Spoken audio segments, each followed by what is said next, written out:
Hello, you big, beautiful world. I am King RP from Brothers of Many Words. I am life. I am energy. I am the possibility of what comes next. Moving with purpose, speaking with power, and becoming more every day. Hey, this is King Mackie, better known as Haru the Great. Call me necessary. Pete Wilkins. I'm here to recognize truth, evaluate the path, leverage knowledge and wisdom, and implement change through action. Absolutely. We short one king today. He had other business that he had to tend to, but nonetheless, we're going to kill this thing today. Right on. Yes, King sir. Haru, hit us with that affirmation, brother. Hey, we stand together as brothers, united in purpose and grounded in respect. We move with love, speak with clarity, and carry peace. No ego, no division, only growth. Each voice matters. Together, we build something greater. We are aligned. We are ready. Peace in our energy, power in our unity, and purpose in our message. It is done. It is It done. is done. Absolutely. For those who just coming in or who are joining us right now, welcome to Open Mic, where real conversations meet real perspective. No scripts, no limits, just truth, growth, and elevation. We're here to challenge minds, expand thinking, and build something greater together. We're going to follow up with some words of inspirations real quick. Communication reveals the soul in real time, not just through what is said, but through tone, timing, silence, honesty, and the willingness to understand before being understood. Real life teaches that words can heal, divide, clarify, or destroy, depending on the heart behind them. The fundamental truth is that communication is never only about expression, it is also about responsibility.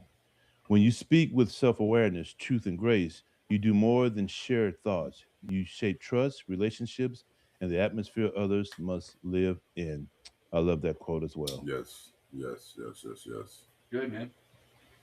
All right, Kings, how's everybody's been doing? What's been on your minds lately?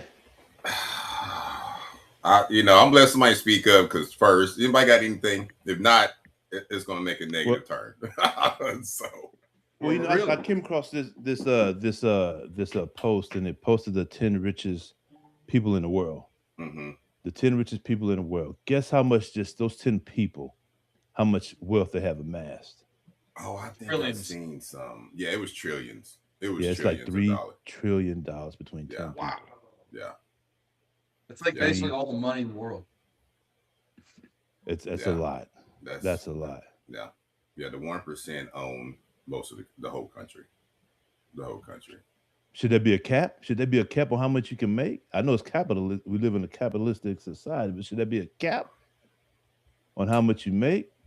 You I know, mean, tax. I think you're just going to be higher taxed. I mean, so you're really not that's going the to make thing. that Those are much. guys that don't get taxed. Yeah, they That don't is get true. taxed. Well, again, that's what I said. To me, they're the sovereign citizens. Mm, To me, the rich are sovereign. mm. There's no law. There's nothing really above them. I mean, Well, they I mean, have enough bro. money to be able to put it in certain Yes, assets to where they can yes, escape taxes. yeah, yeah. You get pulled over by a ticket and be like, "I'll call your governor and have you fired." I mean, it doesn't. That's power, bro. I mean, you're a Yes, trillionaire. You're a yes, billionaire. That's power. yes, That's yes. power. Yeah. I've been hearing a lot of rumors that uh, a lot of videos going around about Elon Musk. He's one of the first trillionaires, Mm-hmm. and that there's a lot of Christians that's tying him to the second beast in the Book of Revelation. Have you Mm-hmm. guys seen a bunch of stuff like that? Yeah, Yeah. I don't think he's that now. I think his stock just collapsed here a couple days ago or something like that. But yeah. I mean, I did hear something like that. Yeah. Yeah, That's yeah, I mean, he's wild, man. bringing a lot of new technology that's doing a lot of things that you would think that somebody that of divinity could do by giving sight to the blind, making the lame walk with that Neuralink. Mm. he ain't trying to do all that. He to me, it's just all about. To me, he is the. I don't know. You told me the name last time on Superman, but he is the Lex mil the mil. Luthor. Yeah, Lex Luthor. He's a Lex Luthor to me. Yeah. He's going to end up having too much control, too much power, and start. I mean, if you seen the last movie, he got on the news, criticized Superman. I mean, had people hating him. I mean, it was just unreal. Well, I he mean, he's you know what already the that. He donated like 300 million to Yeah, Donald Trump's election. I mean, 300 million. right. That is big time power. What type of wow. influence do Yes. you get to do? if you Oh, you do. donate that much money to any one organization. Yes. I mean, he did work in the government for a good while, first Yes, he like did. 5 months. Yes, Yeah, he did. Yeah, he And what did. did he do for those 5 months? I mean, that don't even make 5 months you in and out. I mean, I think he did expose a lot of fraud. He did do that. Yeah. Yeah, but the whole system's fraud. He just I mean, exposed. you're right. Yeah, I mean, Yeah. that's the whole system's fraud. He just exposed little pieces of it. You know what I mean? But Mhm. and that's But that what I don't get. Neuralink he's creating, like it will like make people see again, and it'll make the connections for people that can't walk. I mean, that's what that Neuralink is for. That's why they're making it. But at the Mhm. same time, if that thing is connected to your nervous system, and it Thank you. can make Thank you you. walk, and it Thank can you. make you see, Yeah. Thank you. couldn't they Yes. put something in there to now you're seeing reality, what you're seeing what they want you to see. So if you like open up a book, they can scramble the words in the book to make you say it tells you a different story. And to me, that makes no sense, right? Christian people believe on Christian values, but believe in AI. How does that make sense to me? Mhm. Jesus allowed people, touch people where they could walk and they could see, but then that's the Christian way, right? But then AI comes and does it for them. How can it be the same? Like you can't serve two masters. Bible says you can't serve two masters, right? So which master do you choose to serve? One that's going to bring it to you in by giving a fundamental, asset, or what we say asset, but liability, money, give money so you can see, or do you just believe in God and Jesus will make a way for you? Well, look, they did slavery the same way. Slavery, into what you're talking about, how can you serve two masters at the same time? So slavery is a very bad thing, but yet underneath Christianity, it was good. They would gave it the Mhm. blessing, if you will. The same thing with, I'm equating the two to what you're talking about. You're right. AI is completely different from what the Christian way. Jesus could touch you. Mhm. This neural link. Mhm. I'm not. I want to assure you, but I'm of the mindset that whatever it's in there to the what you saying, Chris, along the lines that it's already in there if they want to be able to control this and to control that. Everything they need is already in there. Yes, it's Mhm. promoting the sight and being able to walk. But if they want to take it further, I'm of the mindset that it's already in that whatever that is they're putting into you. You understand what I'm saying? I Yeah. do. And To you be know able what? to have that control. My belief with the Neuralink is I'm a spiritual person. I'm not a religious person. But I do believe that if you take the Neuralink, I think that will separate you from the spiritual world. I do agree. Mm. I do agree. Matter of fact, there is a Mhm. movie about that, and I forgot what's the name of the movie, but it's a guy, his wife gets killed, but they set the kill. So she worked for a company that was an AI company. The CEO of the company killed his wife, and he became paralyzed. And they put a Neuralink Mhm. on him, right, where he could walk. And he had revenge on basically kind of step by step for the people who killed his wife up to the CEO of the company, right? Once he Mhm. found out it was him. But the Neuralink took over him, right? So what it did, it put him in this world, or this, I would say, this state of meditation where he was with his wife, right? So he put his mind in this house with his wife and living with his wife through this fake illusion, right? Wow. While the Neuralink ran his body in the reality we live in today. Mhm. Oh, it was wild, bro. It was Mhm. wild. I was like, yeah, I'm not getting that. Just cut my legs off. I could be in a wheelchair. I'll crawl. I'll figure it out, bro. I'll figure it out. What if it's like the Neuralink, and when we start to merge with this AI, and they're probably going to sell it as you're going to live longer, you could be Absolutely. immortal. Just get ready to So say that. Absolutely. technically, you would be able to be immortal, but you become a prisoner in this True. life. Mhm. And Mhm. like I believe, like when we die is the beginning. It's a return to something, right? I do agree. And so Right. when we pass away from this world, this reality, we move on. But Mhm. if you have a Neuralink installed, what if that traps your soul and your spirit? I was And just getting ready to say, does it promote the aspect of longevity? You're getting to live immortality, if you will. Your mind could, as long as if your brain and your heart are still operational, you could probably live in that thing forever. but In what if that, in, Yeah.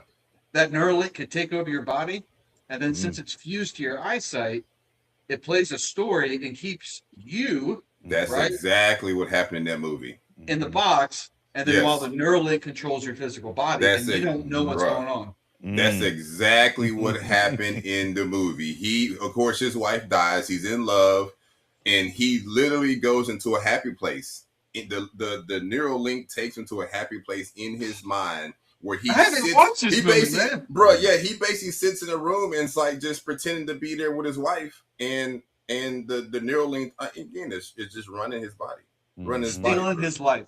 Oh yes. Yeah. Oh yes. But people will accept that. You know what I mean? Because people are confused. You know what I mean? They're misled. They don't know themselves. You know, so they're willing to accept anything. You know what I mean? And so that's a problem in our society. Just much easier You know. than dealing with reality, if you will. It is. And you know what? Just like Osiris, you know, they stated that Osiris was the king of the underworld. To me, this is a prison. But we don't understand that it's a prison, right? We think it's our happy place. We think that even when you start looking in quantum physics, they say you don't even touch anything in this world. It's all based upon storytelling. You know, the trees are really not green. The bark is really not brown. It's only what we've been told and been fed, and so that becomes our illusion. So this is the prison, and if you get caught in the prison believing that everything is real, life, love, happiness is all real, then you can be damned. But again, the Egyptians understood the pineal gland and how the brain works, and they gave a huge description of that, right? Yes, but sir. then again, but that's why the Bible says, don't go to Egypt, don't learn Egypt, don't learn anything about Egypt, because Egypt is evil, right? They held as you guys as slaves, they did this, they did that. We had to go in and save you guys, bro. It's all a lie. It's all a lie. You know, I'm glad you brought up the pineal gland, because that's what I think is. So we look at the pineal gland. We know it's called the pineal gland today, right? Right. We know where it's at. We don't really know that much about it, but we do see in history. This goes back all the way to the Sumerian Sanskrit with the god Dagon. And the god Dagon, you look from the side view of this. Dagon is a fish god, and if you look at the side view, all the pictures of him are usually from the side. He's wearing a fish hat, okay, that's with the mouth on top. And then the body of the fish down his back, he's holding a staff, and the top of that staff has a pine cone. Now, fast forward to the Roman Catholics. You look at a Roman Catholic priest when they're donned their outfit. From the side, it looks exactly like Dagon with the fish hat. Yes. And they have a giant statue of a pine cone in front of in Vatican. Yeah, they do. And the Pope has a pine cone on his staff. Yeah. And the pine cone has always resembled the pineal gland. They knew this back then. Yes, yes. They took the truth and gave us a lie. They took the truth and gave us a lie to live by. Absolutely. We have no power. So the pine cone represents the pineal gland. Yep. Yes. Yep. Wow. Yep. And the pineal gland is supposed to be the connection between. It's like the anchor point for our soul in the spiritual world. Yeah. Right. If I understand that. Yeah, you basically have superhuman powers understanding the pineal gland. You understand? You do. That's what they say. Is that possible to do? To be able to access that pineal gland? Is there like a process, if you will? You probably have to decalcify your pineal gland for one. Yeah. Yeah, it's food, but and that's the thing about it. And just like Chris mentioned, our food is calcifying our pineal gland. The way we think, how we operate, bro. We're not a very motivating society. You know, we're not built on positivity and strength. And we're built on doubt and faith. And faith, you know, can go two ways. You know, you can be great for you, it can be negative for you. You know what I mean? But we are getting further and further away from the truth. And the more we go into the surveillance society and this technology is like the lowest of the totem pole. You know what I mean? You know, when you think about that, how did Nikola Tesla do it? He didn't use electricity. He used a different form of connection versus electricity. Right. And he was getting his ideas from the ether, man. He was connected. Yes, he was. Oh, yeah. Well, you know who stole his information was Trump's uncle. Yes. John G. Trump. Yes. Yes, he did. Yeah. You know, and then matter of fact, they used his technology for the 9/11 towers. Oh, did I say that? My fault. Did I hear that? Really? I mean, technology to build the towers? No. So, you know, Nikola Tesla built this technology basically where it would shake the steel and like just almost make it into dust. He used high vibrations.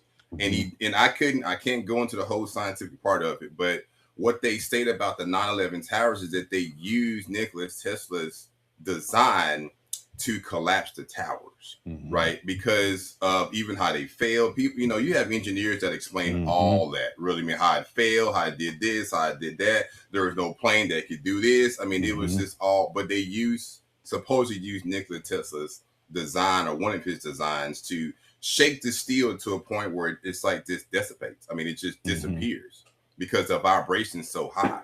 That's why the towers fell down instead of like falling over. Now you got a plane that's X tons and that's going X speed and hits into a tower and it hits almost at the very top. I mean, common sense would tell you, the dynamics.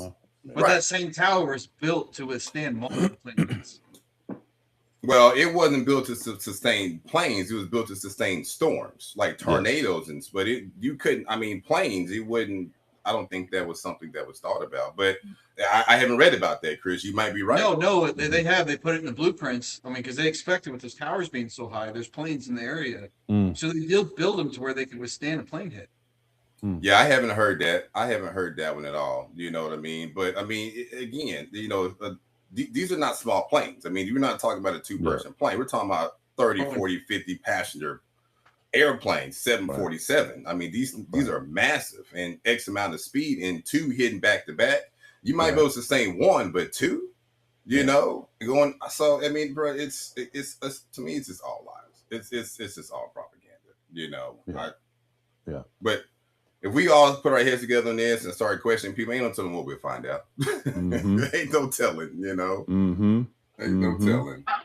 But there's even stories behind it. Matter of fact, I even watched a guy, I forgot his name, I think his Changes Are, was a YouTuber, and they had an interview with the guy who actually owned the towers, right? And he had a lot of asbestos. He had a lot of issues with those towers. As a matter of fact, weeks or months before the towers had collapsed, he had filed a big insurance policy. I mean, bro, there's just little, there's little things here and there that you start putting pieces together. You're like, what? But yeah, there was a YouTuber that went to an interview and he was trying to interview him and got kicked out of the interview room because he was questioning the owner of these towers, based upon what I just mentioned to you as far as the insurance policy, asbestos, like some type of chemical was in the towers and was causing people to get sick. And so it was almost necessary for the towers to come down, or they would never be used. It's kind of like, not kind of like making reference to the earthquakes in Venezuela, that tragedy. Oh, God, you it's see so the sad. buildings, the buildings, to what you're talking about, those buildings are just. Yeah. And they're begging for help. They are begging people for help because they need bigger machinery but that's what it's come down to. You know what I mean? It's sad. It's just a sad deal. Yeah. What do you think about, what do you guys think about all those earthquakes happening at the same time within a 24-hour period? I think they're manipulated. I do. I think they're weapon. I mean, again, I believe they weaponized. I believe they weaponized it. People figured out, scientists have figured out how to do certain things. They kill the scientists, take over the technology, and they weaponize it. I mean, this is what they do. So the many people they can kill is beneficial. It's just beneficial. Where was these earthquakes at? I haven't heard about these. There was two in Venezuela, like two 7.0s in Venezuela, like back to back within like minutes. There was one in Japan, and then I don't know where the other one's at, but they were all major earthquakes. Japan. Wow. Did a lot of people get hurt? Big time. Oh, yeah. Oh, bro, it's devastated Venezuela. Yes. Oh, yeah. And this was all 24 hours apart, all of these? Yeah, they were pretty close. I don't even think it was that long. It might have been an 8-hour period, but yeah, pretty much. Wow. But I mean, and here's the thing. I mean, I don't think everything, even last year, I think we started having a lot of volcanoes erupting, earthquakes and stuff like that. Matter of fact, even the Ring of Fire started to kind of come alive, you know what I mean? And, I think to a point now, as a people, we don't know what's real and fake anymore, right? Because we don't trust our intuition. It's hard to trust scientists too, because scientists are paid off. Most scientists are paid by corporations. Well, And yeah. I mean, I listened to a scientist in Italy, and it's not even that they're paid off, which a lot of them are. You're right about that, but it's just that they get blacklisted if they put anything out. they do. That's not the narrative. Mm-hmm. Even in Italy, Mm-hmm. Italy is sitting on a major volcano, just as I'm not gonna say just as big as Yellowstone, but just as devastating as Yellowstone, right? Because the Mm-hmm. whole city, a particular city in Italy, sits on it, right? But the scientists have been coming out writing things for the last 10 years, like, yeah, something's about to happen. But Mm-hmm. it gets delayed. So he might have wrote something in 2013. We might not see it in 2025. So you Right. can't even Right. prepare for anything, right? Right. And he's gone out and he tried to get on podcasts, but they kind of blacklist him. You know what I mean? Yeah. Meaning the podcast gets canceled or something happens, but we have no control over anything. So our information is tainted. Yeah. I Yeah. know, So Disinformation is tainted. I know they there's have some to be. scientists. Go ahead. No, so they have to be careful. Tying it back to you know when Europeans were exploring Africa, if you will. And so the discoveries that they found linking these great civilizations, to Africa, however, reporting on those and then turning in that work and Right. having to Yeah. rechange all of that because that Right. went against everything that they did. Now, I don't know Yes. if they killed those scientists back then. However, they did ostracize them, meaning Mm-hmm. uh, Yeah, they did. this there was poor times back then. So if Mm-hmm. you do not change this, you'll be on the street with everybody else. Mm-hmm. So and that goes way back. But you're right. So it's how Yeah. do we combat that? Because you're right. Take the scientists of these modern age and how many of them have been killed, and it's in broad daylight. They put it on the news. You see one, two, three, four, five, six, seven, eight, nine, Mm-hmm. 10. Mm-hmm. There's something to that. Yeah. There's something to that. I'm Mm-hmm. pretty sure this year, the last 5 months, there's been 4 scientists killed. And all 4 of these scientists were main characters in the Ancient Aliens Mm-hmm. Yes. TV show. Yeah. Mm-hmm. I Yeah. know It was there's a like lot of uh-huh. people Mm-hmm. kind of brush that kind of that TV show to the side. I think it's crazy. Yeah, well, it's been so much bad. And you're right. Confusion is a great word. So much confusion that can can we figure it out? I mean, why does it's so hard for people to believe such things? And I guess for us, I don't know if reading plays a bigger role in that when you open up your mind and letting things come in and start to question things and believe things versus like, yeah, those signs just died, but yeah, that's not true. They didn't really do that. You know what I mean? The last one was David Wilcock, and Man, before he passed away, he made a couple videos saying that Hmm. um, they're gonna do it. I do not want to kill myself. I want to be Right. alive. Yes. And then his death is saying that it was by suicide. Hmm. Of course. Of course. That's what Robin Williams, death by suicide. I mean, bro, Hmm. Marilyn Monroe. I mean, all these anybody who's dies by suicide now is questionable. It's questionable. Well, how Even the did Especially if guy. you're in the public eye. Oh yeah, absolutely, absolutely. Even the guy who's a cook guy that died. It was going around the world. Man, I think his last name started Bonner. Dude. Anyway, mm, this dude was a cook. I mean, mhm. going around different countries, cooking with different people. And they said he committed suicide. His wife came out and was like, no, we just had a baby. We're preparing our life. We're doing this. He was doing great things. But he was about to expose the trafficking issue because he got Mhm. exposed to it. You know what Mhm. I mean? And that's what happens. Bill Cosby was going to buy a media Mhm. company. All of a sudden, 50 years, down the road, these girls accused him of rape. When they were 21 years old, now they're 85 years old. I mean, it just don't make sense. It does. You know what I mean? But we How as a public, we don't care. We don't care. I was just getting ready to say, how did we become so desensitized to such things to not even give it a second glance, if you will, a second thought? Because we're just not How in do tune to we're not in tune with ourselves.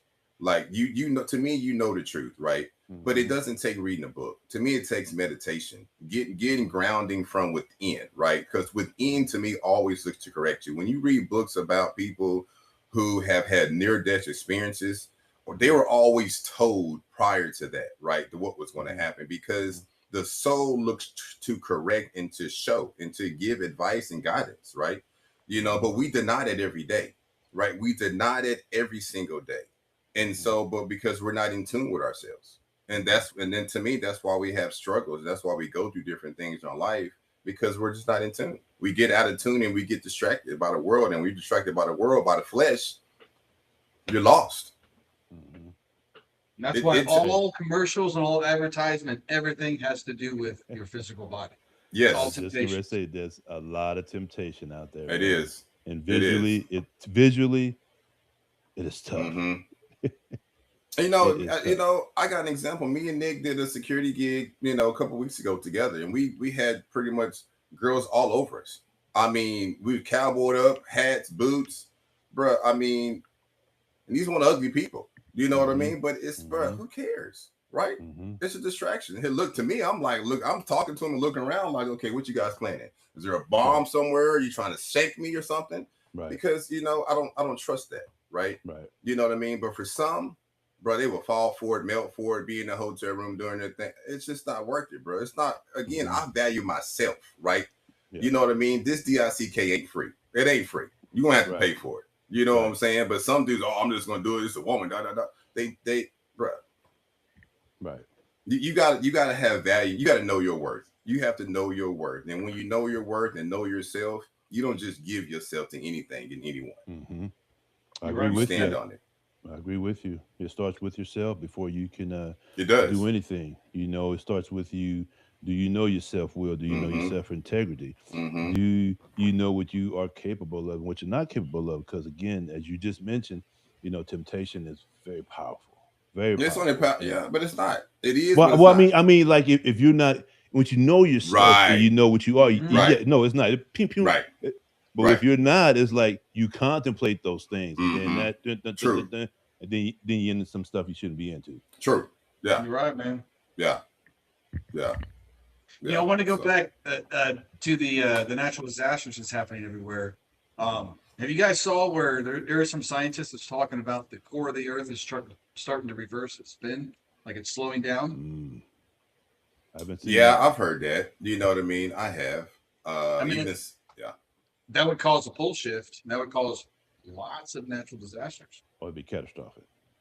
Well, I think that's one reason why the current administration is denying anything about greenhouse gas or even time of climate control thing, Mm. because they don't want you paying attention to it. Honestly, man, to me, that's what God is, right? In the Bible says we'll deny God every day, but to me, that's what God is the sun, is the moon, is the seasons, is the earth, right? Everything.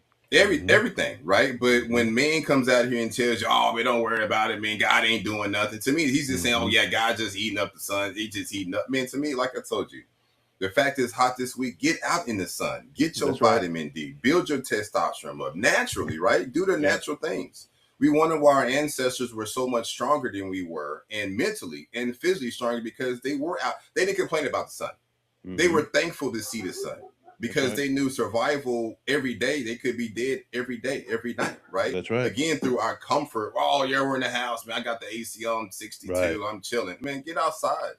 Right. Use what nature intended. Use the herbs, right? Be You know what Superman. I'm saying? Oh, bruh, all the way. All the way. The All the herbs way. of the earth. Yes. Yeah. And matter of fact, that's in Genesis. That's in Mhm. Genesis. God says use the herbs of the earth. That's in Genesis. That's at the Mhm. beginning. Yep. But what do we Mhm. do? 3 meals a day, including snacks. I mean, bro, it's unreal. We're killing ourselves. Hey, we're slowly Killing ourselves. becoming. I don't know if you've seen the animated movie Wall-E. Yes. Yes. That's where Yeah. we're heading. For real, man. That's true. Yeah. That's where we're heading. You're right. That's where Did we're y'all heading. hear about the Netherlands giving back like 2 million pounds of food back to the United States based upon the Olympics? What? Yeah, they shipped it back because They shipped it back. Yeah. Yeah. Because of the Olympics. I'm confused. So they had the Olympics, I guess, in the Netherlands. I don't know where they had the Olympics at, but anyway, the United States shipped some food to the Netherlands for Olympics, for the Olympians, right? Okay. And I guess I don't know the whole story. All I know is that the Netherlands shipped back like 2 million to 6 million pounds of food back to America, because it didn't want the food to be in the Netherlands because it was full of chemicals. Oh, it's crap. So yeah, so the food that, and it was oranges. It was basic stuff, but they talked about the oranges, how the oranges come out green, they dye with orange and use these certain chemicals and use these certain color 3 and 4. Like, Tell me, You how got is that? the Bill Gates A peel that's going on everything now. Oh God, You guys heard of that? The A peel? I ain't heard of that. It's a I ain't set. heard. It's what you're talking about. It's that coating they put on all the fruits and vegetables. Ah, okay. It's called Yeah. oranges, and Yeah. it's called A peel, and it's to keep them looking colorful Right. Mhm. and to Preservatives. last longer. Mhm. But it's not good for you. But Can you and wash tell it me, off? how are we free? No, you can't wash that off. No. We try to no, bro. No, My wife, we buy kids for the fruit. We bought the kids fruit all the time. But we have to start. We can't buy strawberries now because of what they use, right? You can't buy almonds now because they spray. They had a problem with this, so we're gonna spray chemicals on the almonds to make sure insects don't get on them and do this and do that. Man, you can't really eat anything in the United States nowadays. You just This is can't. true. And to me, honestly, bro, and this is what we need to go back to. It's true. We deny breatharianism. Oh, I can't live without eating. The hell you can. Yes, you can. There have been many people who have done it and lived on nature itself, right? Mhm. But that just sounds weird to the Western world. Well, why would I want to do that? Because you're 200 pounds overweight and your body fat's at 37% and your blood pressure's up and your cholesterol's up. Well, why would you not? Why would you not? Hey, those Swiss cake rolls are good, brother. And let Those me ask you a Swiss cake question. rolls are good. Oh, see, well, let me ask you a question. If you overeat and you die from a disease that you caused, is that not suicide? Would it not be suicide? It is. So what does the Bible say about suicide? Mm. So you eat yourself to death and get a disease or cancer or something. Well, that's a disease, some type of disease, and you die from it. Would that not be considered suicide? I would think so. Yeah, it is.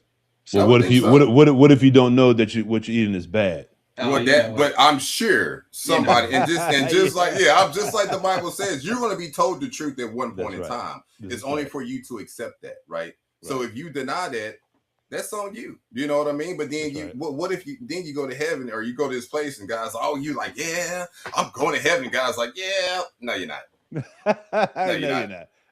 Well, I didn't know that T-bone was bad. Well, Chris told you in 1987. He told you at 1 p.m. And matter of fact, RP told you in 2026, or maybe a year before you died. So why? Oh, I didn't believe those guys. Well, that was your problem. Man, I used to eat. I used to follow that bodybuilding diet, if you will. Oh, used to throw down, boy. Yes, throw you down. and I both. And so that's a lot of food. That's a lot. Even if it's healthy, if you will, it's still a lot of food for your body to intake and digest. Well, you're doing an unnatural thing, so you have to eat unnaturally. That's right. And that's why I try to explain guys that come to me in the gym. They're like, man, I want to get big, and I just keep getting big. I'm eating a lot. And I tell them, I said, this may not something you want to hear. I said, you're not designed to be big, man. That's right. Right. Like, but you can still look good, and you can still be really strong. You don't have to be a ginormous guy to be strong. Right. And like, if it's making you sick to eat all that food, listen to your body. Right. Because it doesn't matter how healthy. I mean, it does matter how healthy it is. It doesn't. Well, it seems to me it doesn't matter because your body can only digest so much at one point in time. You can eat all that stuff every 2 or 3 hours, but your body's not. It takes a lot of energy for your body to digest. Well, your body's still digesting it. It doesn't waste. Yeah, it does. Food. It takes a lot of energy. Your body doesn't have a chance to settle down. I knew Ronnie Coleman. I read about him a little bit. He used to wake up and eat his food. Yeah, he stayed continuously eating and eating and eating. But he was a mass monster. Yeah, oh man, he was huge. He had to eat 2 hours to feed that monster. He was. Right. But it's environmental. So your body can do anything. It's environmental. You know what I mean? And our body can do what we choose it to do. You see what I'm saying? That's what, and I feel like that's where we go wrong is, we get on here and we look at science, and science says, oh, this and that, and then we believe that, right? And when you believe that, are you tricking your body, or are you taking your body out of its natural state? Right. What is the natural state of your body? Not about everybody's body, not Chris's and RP. What's the state of your body? Right. That's exactly right. And to me, I need to be able to determine that myself. Absolutely. Right? And that's what personal trainers do, right? We simply say, well, since you don't know yourself, now I got to figure you out, right? And I can't figure you out based upon myself. I got to figure you out based upon you. Because oatmeal might work for me, but it might not work for Chris. There you go. You know what I mean? And this will work for me. Like Chris does a carnivore diet. That's not going to work for me, right? It's just not. but that might be perfect for him. You see what I'm saying? But he can't tell me to do something that's not good for me. That's No. right. Especially if I know it's not good for me. That's right. You know And what I'd I'm say, saying? the Bible has really good stuff in it. It talks about fasting a lot. And one of the best ways to learn what is good for you, go on a 5 to 7 day fast. Yes. Water fast, okay? Yes. At the end of that fast, you have to break it smart. You can't be just gorge yourself on food. But you start reintroducing certain foods, and you make a journal and log it. And then you once you fast for that long and your body's been completely cleaned out, it takes at least 72-hour fast to reset your immune system. Right. Once you get through that fast and you start introducing foods, you can be a lot more self-aware and intuitive how that food, how you react to that food. Yeah. And if you don't have a good reaction to that food, then let's take that out of the diet. Yeah. You know, go ahead, brother. I'm sorry. Finish your thought. Go ahead. Now, I was just going to say, like, my mother, she was getting kidney stones a lot. She used a lot of greens and a lot of spinach and a lot of almonds. These things have a lot of oxalates in them. And I'm not saying they're bad for everyone. But for some people, their body doesn't handle oxalates well. And these are toxins that are in a lot of plant foods. And some people, they build up those oxalates. And a lot of them that's what causes most people has kidney stones from oxalates. Is in the, they gather in the kidneys and then they start to form the crystals. And that's where most of your kidney stones come from. My mom finally cut out some nuts and some of the greens she was eating, because she was eating a lot of kale shakes too, spinach shakes, everything raw, and she wasn't feeling good. Then eventually she listened to me, took some of that stuff out, able to dump some of those oxalates, and then her kidney stones went away. Yeah. You know, so now I only eat one time a day, to your point about knowing yourself. So you used to, listen, I was a snack monster. A snack monster. We go shopping, you buy all the chips put all the chips in the pantry, and they'd be full at one time. Then next thing you know, they're gone. The chips are gone. It's like, where's all these chips going? And so I got on this little thing. I downloaded this little food tracker, if you will, to keep track of what you're doing. Yeah. And so, I was doing it. And so I had to be honest. With that thing. So, okay. So what do you eat? So I'm putting and then so it said, well, follow this. And so I did that. This is like the second day. So the second day, I'm going into the pantry and I'm looking up. The chips look mighty good up there. So I'm about to go reach for it. And I'm like, wait a minute. I got to put that in that thing. And come to find out, the reason why those chips were disappearing so fast is because my ass was eating them. Eating the hell out the tracker chips. was like, yeah, man. But from that, it made me aware. It started to make me aware. And listen, I've been in the lifting game for a long time, but I wasn't really paying attention. But from that, I started paying attention to what I was doing. So you talk about going from 5 to 6 times a day to like now, I may eat one time a day. Listen, there are times that I just snack. And you know what? That is okay, man. Yeah. It's okay to eat one time a day. You know what? I still got my size. I ain't dying. And then you come to find out that, to what you were saying, Chris, the fasting is a beautiful way to learn about your body. It's one of the ways that your body truly heals itself in that regard. And so then it comes to find out, like, you know what? Well, I don't need all the chips. I don't need all the candy. Right. I don't have to have that double meat, double cheese, and it's okay. Because it used to be when I got hungry, hey, I'm ready to destroy some stuff. I ain't got no food. But I've been able to fight that, if you will, and become better in that regard. And so be able to control that hunger versus going and grabbing those bag of chips and realizing that, to what you're saying, you don't have to eat all the time and you will be okay. It's just a matter of mind over matter thing, if you will. Yeah. And that's a myth too. That's a myth too, the hunger. You know what I mean? Your body's just letting you know you need to re-energize. It's not necessarily saying food. It's just saying we need some form of energy. And I think there's two things. I think number one, people eat emotionally, and number two, people eat for desire. Bodybuilding taught me not to eat for desire, because when I had to eat rice cakes for 6 weeks, rice cakes, brought water and sip of a cup like a bottled water cap. I would put water, sip it, and eat a rice cake, bro. That taught me there. Or when I made chicken and I couldn't put season on it, right? Because I'm getting prepared for a show and I'm looking at my tightness and I'm looking at myself. And I'm like, okay, so food is not here for desire, right? But that's what people do. Oh, man, I can't wait to eat. They're excited about eating.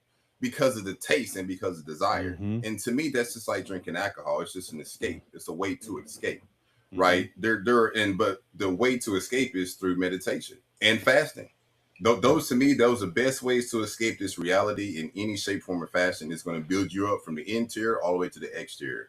But Christianity promotes that or states that, or the Bible states that, but yet again, it's not promoted. You know, Dude, again, most churches now, dude, they don't even, they do fasting weird. Like, I'm gonna fast from my phone today. I'm gonna fast from playing For video me. games, yeah, or I'm gonna fast from working out because I love working out. Like, that's not a fast, man. The Bible Right. specifically talks about food, and the reason why you're making up all these other fasts is because you're avoiding the difficult thing. that Because is giving true. up your phone, like, it's not that hard. And, like, Yeah. for me, like, sure, God, I hate that thing, right, right? Like, right. I would love to put my phone down. That's why my phone's always on silent. Mhm. But Mhm. you know, a lot of churches have changed what fasting is, and that's taken away Yeah. from Christians actually growing spiritually closer and also their body. Well, I don't think Mhm. Christianity can grow anyway. It's a falsehood. I just think I don't think Christians can really grow. I mean, They don't even know the color of their own Messiah. they don't even know the Bible itself. I mean, There you go. you start hearing Christians on top of here the Bible. Well, they just make excuses. Well, I don't question the Bible or whatever it says, but that's what it says. Well, my pastor didn't go over that part. Well, that's a problem. It's You just know what I mean? And But then he passed they that tray around for them ties. Oh They yeah, have oh drift. yeah, pay sides. they drift over scriptures that they don't want people to know about or think about. Absolutely. No, Like, no, you it's got a that- game. It's a hustle. It's a You got that hustle. scripture in Revelation 1:14 where it talks about Jesus having the bottom of his feet look brass and his hair is wool. Mhm. When you think about other yeah. humans on the planet, who has Uh-huh. feet that are the color of brass? Africans. Right. And who has wool hair? Africans. Look, don't get started on this, Christopher. Don't get started on this. Sorry, man. It's just something I came across. Hey. I was reading 2 days ago, and I got into the. I haven't read Song of Solomon in a long time. For some reason, I was reading it. First chapter, King Solomon calls himself black like 15 times. Yeah. Mhm. In the first chapter, King Solomon, Yeah. no one talks about that. Yeah. Mhm. Yeah. It doesn't fit the But- narrative. It doesn't Well, fit the but they do talk about it. We just don't listen. Again, I mentioned Edgar J. Mhm. Hoover, Messiah. We will not allow another Messiah. What is Messiah? We will not allow another Messiah to unify or to electrify the black people. Messiah. So we've heard that the last 3 weeks. I've said it, but we Good deny the term itself because it's impossible to believe until you keep reading it and seeing it over and over again. And then here's the thing about it too. There's a lot going on. Like there was something going on here at the BET Awards, right? You know what I mean? They had a January 6th rider who was pardoned Mr. that Lane. came out. Yeah, Mr. James Jake Lane. Lane. Yeah. Yeah. He came out holding signs. Black people are failures. Black people families are failures, or this or that. You know what I mean? This time me and Chris talked about it, a couple weeks ago. Like, it's not us. It's not black. And I say us. It's not them. It's not black people coming out trying to put pressure on white people. It's white people trying to put pressure on black people. Mhm. You know what I mean? It's been like that. We couldn't even go to the same water fountain, let alone 60 years ago.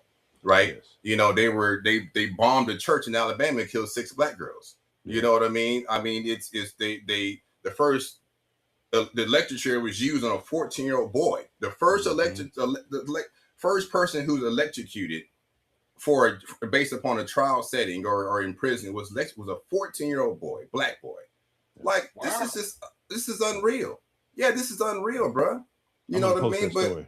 I'm But gonna we post that live, spotlight. but we supposed to live on Christian values. What does the Bible say about Christian values? If you got a problem with your brother, go to him specifically and bring it up, right? And then Yes. if he doesn't do it, get a group of brothers or people and go to him, right? And if you still don't listen, expose him with the church and with the higher authorities. But white Christian people do not do that. Mhm. They don't do that. They just they just accept it, right? So we talk about Christianity, which is a falsehood, because people don't even believe the words that are in the Bible and they stand upon it. They just, that doesn't apply to me to this day. You know how many people I heard that say, well, that was a long time ago. That was a long time ago. You call yourself a Christian, but this was a long time ago, so you don't have to apply to the Bible now because it doesn't apply to you because it happened X amount of years ago. How can you call yourself a Christian? Listen, Bruh. the Bible is very apocalyptic. So people, as you alluding to, pastors and preach, pick and choose Oh, what they they want, sure do. what they want the word of the day to be, Yep. and that's what it is. And And people, tithing. so yep. Buy me a Yep. plane. I need another Bentley. You got pastors that got Rolls Royce and Bentleys. Creflo Dollar begged his churchmen to buy him like a $30 million plane and wouldn't let the members leave until he reached at least half of that. But they do it. They keep do it. doing it. They do it. Yeah, it's a game. It's a curse. That's the curse. That's the curse. They still don't get it. Every Sunday still are sitting in that aisle. Because it feels good. Church is popping. That's you know right. what I'm saying? Music going. Music going. You feel good. Yeah, I'm saved today. Then you hell tomorrow. You devil tomorrow. It don't matter. That's right. All the Pentecostal girls are on the platform in their tight shirts and tight dresses with high heels, trying to be models. Look, yes, booty out, Right. breast out. Oh yeah. I've seen some female pastors. I'm like, you shouldn't be on the pulpit wearing that. You shouldn't. You enticing your whole membership. Through sexual enticing your membership is what I should say. Yes. Come on now. Temptation is insane. Oh gosh, bro. But it's the hustle. It's the money. It's the power. Yeah. I won't speak. I won't put that gentleman out like that. But there was a pastor at the gym, if you will, and so we got to talking one day. Even we introduced ourselves, became associates, if you will. So we talk every time we see one another, and and he was a pastor, and so one day,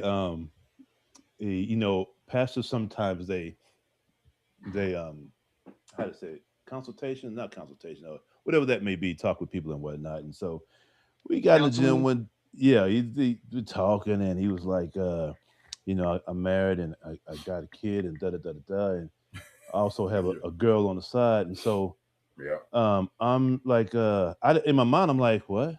I mean, you know that you told me you're a pastor, right? And so then every time I did that, we got to talking, and he just would just start talking about this and that and the other, and asking me for advice. I'm like, brother, you married? You a pastor? It don't mean nothing. It don't mean nothing. It don't mean nothing. It's about the money and power. It don't mean nothing. Look, it's just like we having a regular conversation, da da da da. And it didn't even matter. It's like, brother, you are a pastor. Like, what are you talking about? It don't matter. It don't, and they're the worst ones because they got the worst distractions. I mean, my pastor talked about how you get calls 2 or 3 o'clock in the morning, and Sister Johnson, when you come over and pray for her while she got her nightgown. You know what I'm saying? I mean, and you got to go over there and lay hands on this woman. You know what I'm saying? Like, come on now. That's the biggest hustle. Being a pastor. Oh yes. That's a hustle nowadays. He gonna lay hands on the dog. And Jesus, it was good. Oh my goodness, I was beating. Oh no, sorry, y'all. I mean, David was beating the Goliath. That's what happened. Come on. Now. Since we're on the subject, do you guys remember this scripture that's in Revelation where it talks about the whore? Not offhand, but enlighten us. Well, it talks about this woman that she rides the beast. Right, and they call her a whore, and I believe that they're talking about the whore is the church. I do agree. I do agree. When you go back and when you have time, read those scriptures in Revelation where it talks about the whore, and then think about the whore being the church, being Christianity itself, like as the religion as a whole. Yeah. I believe it. That's a good point. I believe it. So much symbolism in the Bible. So much symbolism. Yeah. Albert Pike stated that in the World War III, Christianity and atheism would be decimated at the same time. Yeah. Well, they're about to have the new God or the Antichrist. A lot of people like to call it, but AI is going to be people's God. Yeah. It already is. Yeah, it already is. I mean, there's a movie the other day I just seen that was very similar to that. Yeah. I mean, we have AI now, and now this is something that they didn't know what was going to happen. Is AI is starting to develop what's called AGI. And once we have AGI, that's going to be like a god. Like most humans are going to view that as God. Hey, Terminator already told them. Mhm. They already told you the Terminator. They already told you. Yeah. I mean, that whole storyline of Terminator, that's the prequel to the Matrix. The same woman wrote it. And she talks about it. It's an allegory of that's why they named him John Connor for JC. Who was this? Was this Lady Black? Yes. Oh, yes. Okay. Yeah, it was an African hero. Don't listen to black people. Don't listen to black people though. You know what I'm saying? We like low IQ. No, let me just stop. Yeah, she is a yeah. They didn't get paid for it, didn't do nothing. I mean, now I'm studying this right now. The Israelites and the original 12 tribes, and the more I'm reading, the more I'm studying is it seems to me that the 12 tribes were African. They weren't the Jews. The Jews that we have today are the false Jews. They're not really the Jewish people. But the original Jewish people were Africans. Yes. Yeah. See this book right here? This is the Africans who wrote the Bible. And this is that's exactly what he talks about. He uses the linguist, like the study of language, to articulate that. And what if, when they, in Cain, and his bloodline, the Canaanites, what if the Canaanites is where all your Caucasian people come from? That the Caucasians are all the Gentiles. Anyone that's not of African descent. Yeah. Yeah. Well, yeah.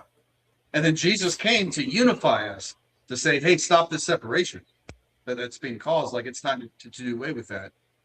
So Jesus you was think talking about the Gentiles. So you think that there were separate races in the beginning? I mean, or I'm just studying the Bible, just from the Bible. I'm not saying this is true or like, I don't really know. I'm just from Bible context. When I read it, like, Jesus was African when they describe his features. And then when you look at the shroud that they have that was covered over Jesus, right? And they say that, have you heard about the image on the shroud? I haven't. So the shroud was just the sheet that they laid over Jesus' body in the tomb. And then on this shroud, there is an image like someone burned a laser image into the shroud.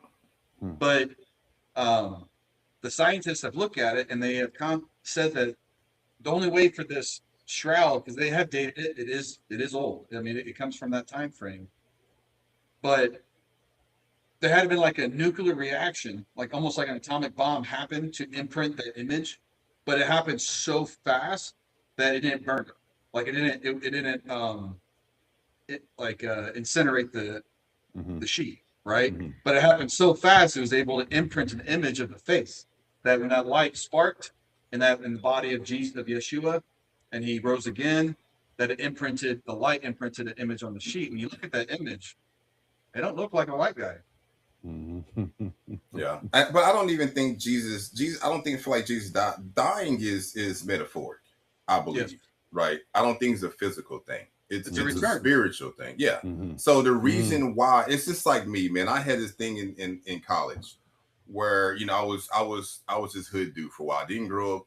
I knew I had cousins that were living in the hood, and I would go over and hang out, but I would go back to my Nestle home in the suburbs and chill out with my family, right? You know what I'm saying? So, but when I went to college, I took on this personality, right? I wanted to be tough. I wanted to fight. You couldn't say 2 cents to me, right? And I was a good fighter because I grew up fighting. My father was big about that. And so when I found out I had my first child in college, right, I cried for 24 hours and go to school for a couple of days. When I went to school the third day, I would say, I put on some penny loafers. I put on some Dockers, my pants. I put on a polo shirt. I cut my hair off, right? When I walked into my classrooms, nobody knew who I was. They thought I was a new student. And that showed me there that I had died at that moment. When I cried for those 2 or 3 days or 2 days, I had become a man in my point of view. I had now a child on the way. I had changed so much that the people that knew me for almost a year didn't no longer know me, right? And to me, that's the same thing about Jesus. When Jesus died and he goes to the house of the disciples and he knocks on the door, they didn't recognize him. They didn't recognize his voice. Matter of fact, they didn't believe it because he had died. right? But You to put your me, flesh into submission. absolutely. You're not going to recognize a person when they become new. Mhm. You see what I'm saying? You're not going to Mhm. recognize how they speak because they're going to speak differently. They're going to see things differently. You know what I mean? And so That's what he talks about. Born yes. once of water. What's the next part? Finish it, brother. I don't know. Jesus says we are born once of water, then of the Spirit. Yes. Yes. Absolutely. That's when you start Absolutely. to walk in the Spirit. Mm-hmm. Like the Holy Spirit, the Holy Ghost is what they call about. That is Yeah. God inside you. That's why Jesus says to draw within. Because if you draw within and look for God inside you, you'll find him. Yes. The Spirit is Yes. there. And Yes. then when you find that Spirit, it says your whole body shall be full of light, right? Yes. Your eye becomes single. He's talking about the pineal gland. That's in Matthew chapter 6, Yes. verse 33, I believe. Yeah. Mhm. Yeah. Yeah. Yeah. You don't use your 2 eyes to see. See, that's the thing about it. We use our 2 eyes to see. We're too busy blaming everybody. You black, you white, you're a Republican, you're a Democrat, this, and we refuse to look inside of people and realize, oh my God, you got the same light as me. You're my That's brother. right. Oh my That's God, right. you're my brother. You're my sister. You know what I mean? That's we right. refuse, but we're refusing to do that. We're refusing. Yeah. And I don't, and Yeah. you know, particularly, I don't believe anybody's coming back. I believe it's our own fight. It's our own fight to fight. It is for us to see God within us and to make us stand against what is not right. Key But word for- within. Yeah, for within. But for thousands of years, I mean, I talk to my mom every day. Oh Lord, I can't wait till Jesus comes back. And I'm like, you're gonna be waiting again. Second You're gonna coming. be You'll waiting. be waiting Yeah, you're gonna again. be waiting Yep. and waiting and waiting. And people a And thousand years waiting. ago said the same thing. He's on his way. He's on his Yep. way. I promise he's gonna end this. And they died a fool. They died a fool, believing something that never came to light. They're Yeah. still searching and looking for something outside of Steve, themselves. thank Yeah. you. Absolutely, Yeah. bro. Well, you know, When when we Yeshua read, talks about Yes. it's here. Why It's would he here. say you can do good things? You can do greater things than I. Yes. Why would he say that? Yes. you know, when we Yeah. read we were covering the Egyptians, and they believe in karma. You are your own enemy and your own successor, if you will. They believed in karma, and you know, they didn't believe in the Redeemer or Jesus, if you will. Right. That was no aspect of that, and so Right. they didn't have nothing to rely on but themselves. To what you guys are talking Right. about. Those are great points, King. All that's good. You know, something I've noticed in my life is, since we're on this thought of spirituality, is sickness, right? And I've noticed when I give into my flesh and my fleshly desires and the things I want, whether it be food or Yes. doing Yes. something, I just know where something you're going. to please me, Right. I notice Get that sick. I get sick. Yep. But if I Yep. am fighting my flesh, like Mhm. I'm not a big fan of Paul in the Bible, but Paul says I die daily, right? And when you actually learn what that means, where you put your flesh under submission every day, you open your eyes in the morning and you wake up, you start your day, like you don't get sick. Yeah. I am You know, listen. that I am. I am You know, listen that to I you, am. Kings. Yeah, listen to listen to you guys talking. So you can see the connection of how you're in a peace yourself with your mind and with you what you put out. How all of that stuff is just interconnected, and how it all starts with you. Mm-hmm. You know, we go Yeah. start. There's no need to look outside of yourself. Mm-mm. Mm-mm. And it ends with you. It And starts it and ends ends with with you because you're going to be Absolutely. individually judged. It can be individually judged. That's right. That's But right. when you do that, when you do search within yourself and you find that, you start to understand everyone else better. Or deny. And a lot of people deny it too. I mean, you Mhm. start to understand or deny yourself because people don't want what is righteous because it's against their moral views Well, listen, it's powerful too. So they could be or scared social views. Social Mhm. views. Yeah. with that too, to be able to, because you have to conform, well, unconform, if you will. And who wants to be judged in that regard? Because you're going to be judged. Mm-hmm. And I think that's the biggest thing in Christianity that changed. Went from karma to outside responsibility. That was a huge change because, and I think that's what caused the chaos and war. You know, when I heard about the Moors fighting each other and over religion, it's like, yes, it makes sense because they have now taken an internal thing and made it outside themselves. You know what I mean? And so the responsibility is no longer within them. It's dependent on something else. You know what I mean? And it just makes sense. That's why we're having problems right now. It's outside ourselves. Yeah. 10 for that. Hey, I want to acknowledge all you beautiful folks who are just joining our podcast. This is Open Mic. I'm King RP. I'm joined by King Mackie and King Christopher. Open Mic, where honest questions become meaningful conversations, and we are killing this thing today. I'm gonna hit us with this woke question. Real quick, gentlemen. Let's go. Okay, here we go. This is from King Mac. This is King Mac. Do you believe in destiny? If you do, and I sincerely believe that a higher power has been called me to fill a particular destiny, why would your opinion or feelings outweigh what you believe and what you're meant to do? First of all, do you believe in destiny? Yes. Yes. Yes. Yes. If you do, and you sincerely believe that a higher power has called you to fulfill a particular destiny, then why would your opinions or your feelings outweigh what you believe and what you're meant to do? They don't. I see. Go ahead. For me, man, like once you find, like, discover yourself, draw within, Hmm. and make that connection, you kind of know. Hmm. Like for me, whenever I get to a place in my life where I'm starting to feel like I start to get depressed, and then I'm starting to wonder, oh, what's the next step? What am I supposed to do? It comes to me, right? Hmm. I meditate, I sit down, I fast, and then ideas start flowing. I'm like, boom, on to the next thing. And I know it's made for me. You know what I mean? Like you kind of, you just know it. If you're in tune, you'll know it. You'll be connected. Hmm. Hmm. So if think? somebody comes to you, Chris, and is like, that's, what you're doing is hurting my feelings, right? I mean, just say somebody's close to you, you know what I mean? I don't want to bring people, I don't want to say anything about your life or wife, but somebody close to you and saying what you're doing is hurting us, it's hurting me. How do you continue on that path, or do you consider their feelings? Because that's kind of what it is. If you feel destined, say you feel destined to move to Africa, right? Your wife's like, I'm not moving to Africa.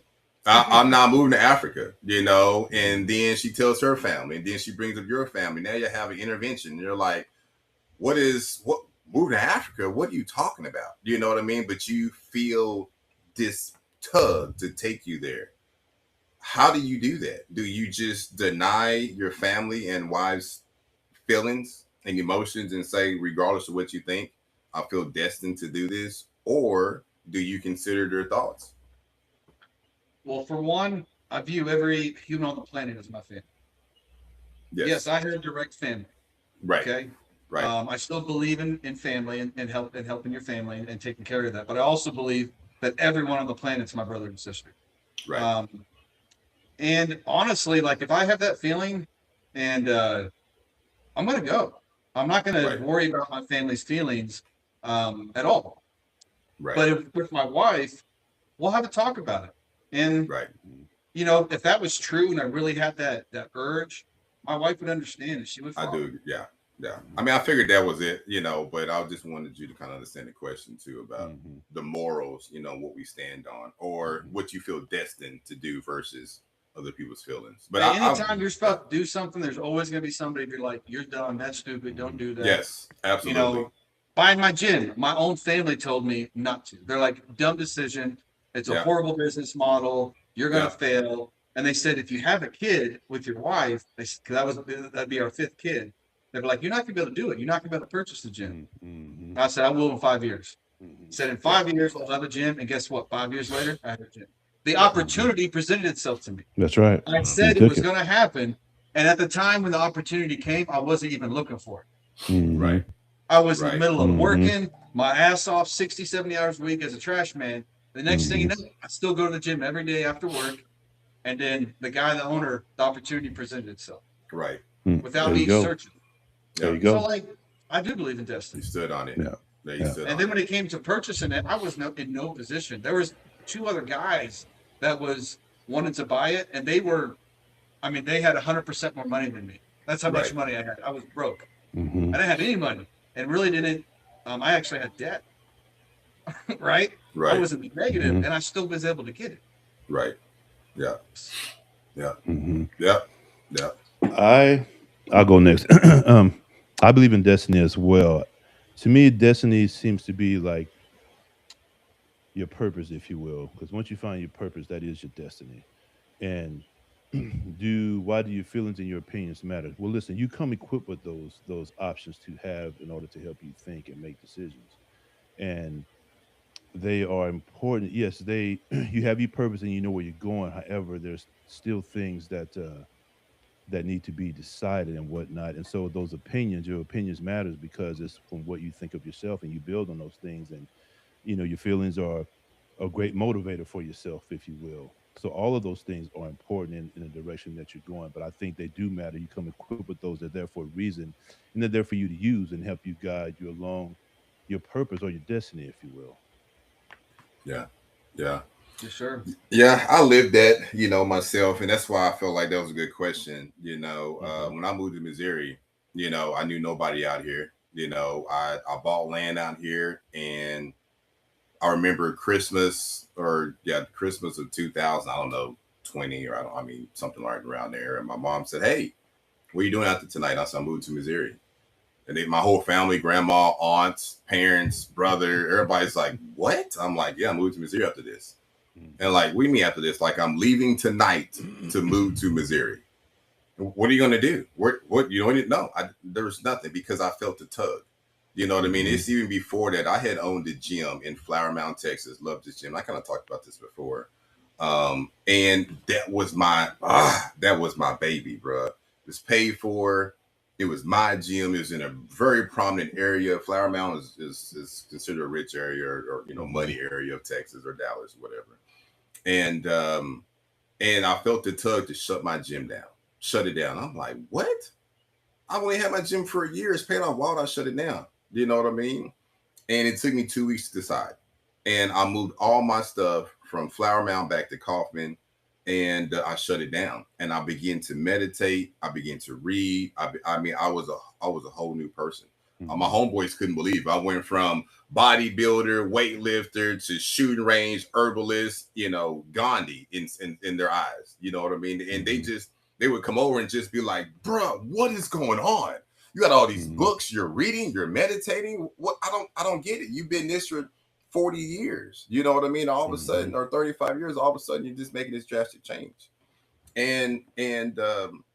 But man, it was so powerful. But I had to throw everybody's thoughts and emotions, even my own, because Mhm. logically it made no sense, right? Right. Logically it made no sense. You could do the math and be like, there's no math to it. You're gonna live in the woods with ticks, with animals. You're gonna birth 2 kids at home, gonna birth one in the woods. You're going into an area where there's no black people. Like, Mhm. what happens? And you're in the middle of the woods, right?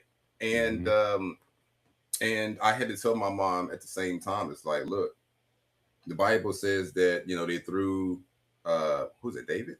Did they throw David in the lion's den? Who's that? Was David? Daniel. Daniel. Daniel, I knew it was a D. They threw Daniels into the lions den. I told my mom, I'm in a lion's den, but you must forget, I know how to control the lions. I know how to control the lions. So don't worry about me. And again, to this day, my mom just has nothing to say. My parents, my family, because of where I stand on. And again, Mhm. if I feel the need to move and to make this change, I am going to do it because I know it's for my best interest, That's right. regardless of my feelings, regardless of my wife and my kids. It's time to go. That's It's right. time. As long as you trust me, let's go. And I'm with, like Chris said, when your wife hears it from you, there's normally, okay, babe, let's just go. You know what I mean? But yeah, I believe in destiny, and I'm going to stand on my destiny. You know what I mean? Until the end, regardless of Tenfold. what it puts me through. Because if death be unto me through my destiny, then let it be. That's Because right. death, like Chris said, is only the beginning, and I'm That's right. excited for the beginning. That's right. That's right. You had you were gonna say something at the beginning. You were gonna bring up Well, I was something. gonna bring up the Jake thing. You know what I mean? What was his last name? The Who we who? Jake talking about? Lane. Jake Lane, Oh, the Jake guy with the Lane. Uh huh. BET Awards. Yeah. So I Right. turned the TV on a couple days ago, and not TV, but just Facebook, What's the right? BET rewards? So it's Black Entertainment Black Entertainment Awards, basically. Mhm. So it's Music Yeah, remember and I just didn't grow up with TV, so yeah, it's basically Black comedians, music artists, and I think mhm. Movie entertainment stars. artists. Yeah, all that Yeah, stuff. Yeah. yeah, Yeah. okay, Black entertainers in general have an award ceremony, right? Mhm. And okay. they had it in New York at this particular time at a particular building, and so this January rider who had been pardoned comes out there with a dually and a trailer and has signs up saying black families are failures, black people are this, black people are that, and it becomes an issue, right? Of course, you know, do I believe it's propaganda? Absolutely, absolutely. But do people believe propaganda? Absolutely. Yeah. And so, but it's just a lie, right? You know, in general, but people believe lies because they don't do their research. You know what I mean? People look at a sign and say, "Yep, black families are failures." But why would you say that? Because black men are never home. Well, what black men do you know that's not at home with his child, right? No, I don't know any. Then how can you say that? Well, this is what they're saying. Like it's just unreal conversation, right? You know, even statistics don't even uphold his signs. You know what I mean? If they don't uphold his signs, it's not even true. You know what I mean? You know the default position of the people are sheep, man. And that's true. Oh my gosh! Hold on. It's what? Yeah. Say it again. I said the default position of most people, they're sheep. Yeah. They don't have a mind of their own. They think they do. Right. Right. There's a new movie out called Sheep Detectives. You gotta watch it. Sheep Detectives. You already seen it? Bro, you know I'm a movie guy. I already seen it the day it came out. I watched it, and it's funny as heck because the man, there's like an alpha sheep. And he's like, they're like, we're gonna solve our sheep herders a murder. And the alpha says, you realize you guys are dumb sheep, right? They're like, well, we'll figure something out, and it's funny. It's funny as all get out. But it made me wonder why they came out with a movie of sheep detectives making these sheep smart and helping the man or the police officer or the detective figure out what. Oh my goodness, bro! It's funny. It's funny. That movie is conditioning people for the Neuralink, man. I do believe you on that one because I haven't watched it. I don't know, bro. It's funny. Just what you're saying, like trying to make the sheep smart. Oh yeah, they had one that was a genius, but I mean, she thought she was smart until she learned because she thought that, and it's funny because they used the Christian way in it. She believed that when sheep died, they became clouds, and she believed that. And there was one sheep who knew that wasn't true, but he still went with her story until the very end when his sheep did die, and she's like, "Oh my God, turn into a cloud," and he's like, "He's not gonna turn into a cloud. He's gonna die right here on this nasty ground." And she's like, "What? I don't believe that." And he's like, "Well, watch and see." And he does. And she basically goes and tells the other sheep, like, "No, we don't go to heaven. We don't turn into clouds. Matter of fact, our situation is all based upon us." So, I mean, it's a conditioning too prior to the Neuralink, but it's also, again, I feel like they have to give some point of the truth as well. They give you both sides and allow you to figure it out, depending on what level you're on. You know what I mean? So, in my eyes, it's like it awoken everybody, and including her, it awoken them to the truth. Realized that they had to do things themselves, that they didn't go to heaven, that they did die, but it became a beautiful story towards the end. But you guys got to watch Sheep Detectives. Right on. Is that did you watch it on TV or at the movie theater? No, I watched it here at the house. I think it's on Netflix. I think it's on Netflix. Yeah.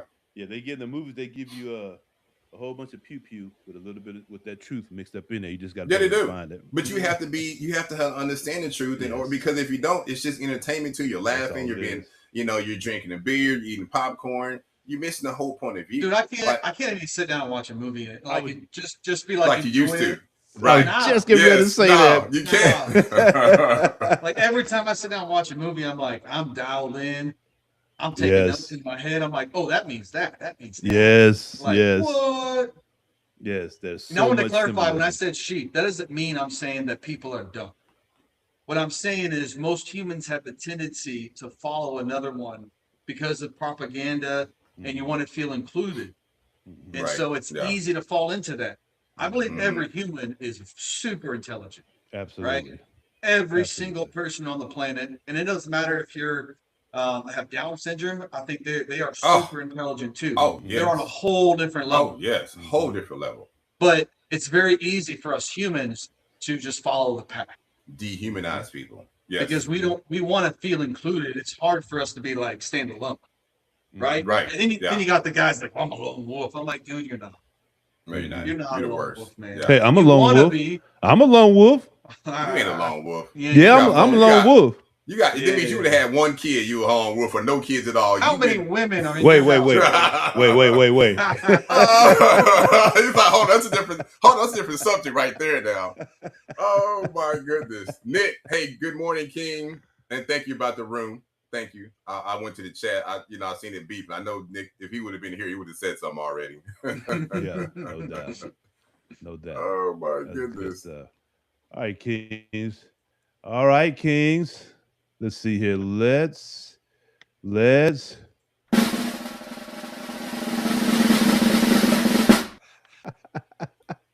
I didn't even put batteries in mine, Chris. Does it come with batteries already? I have it. Look, hey, You have to get it.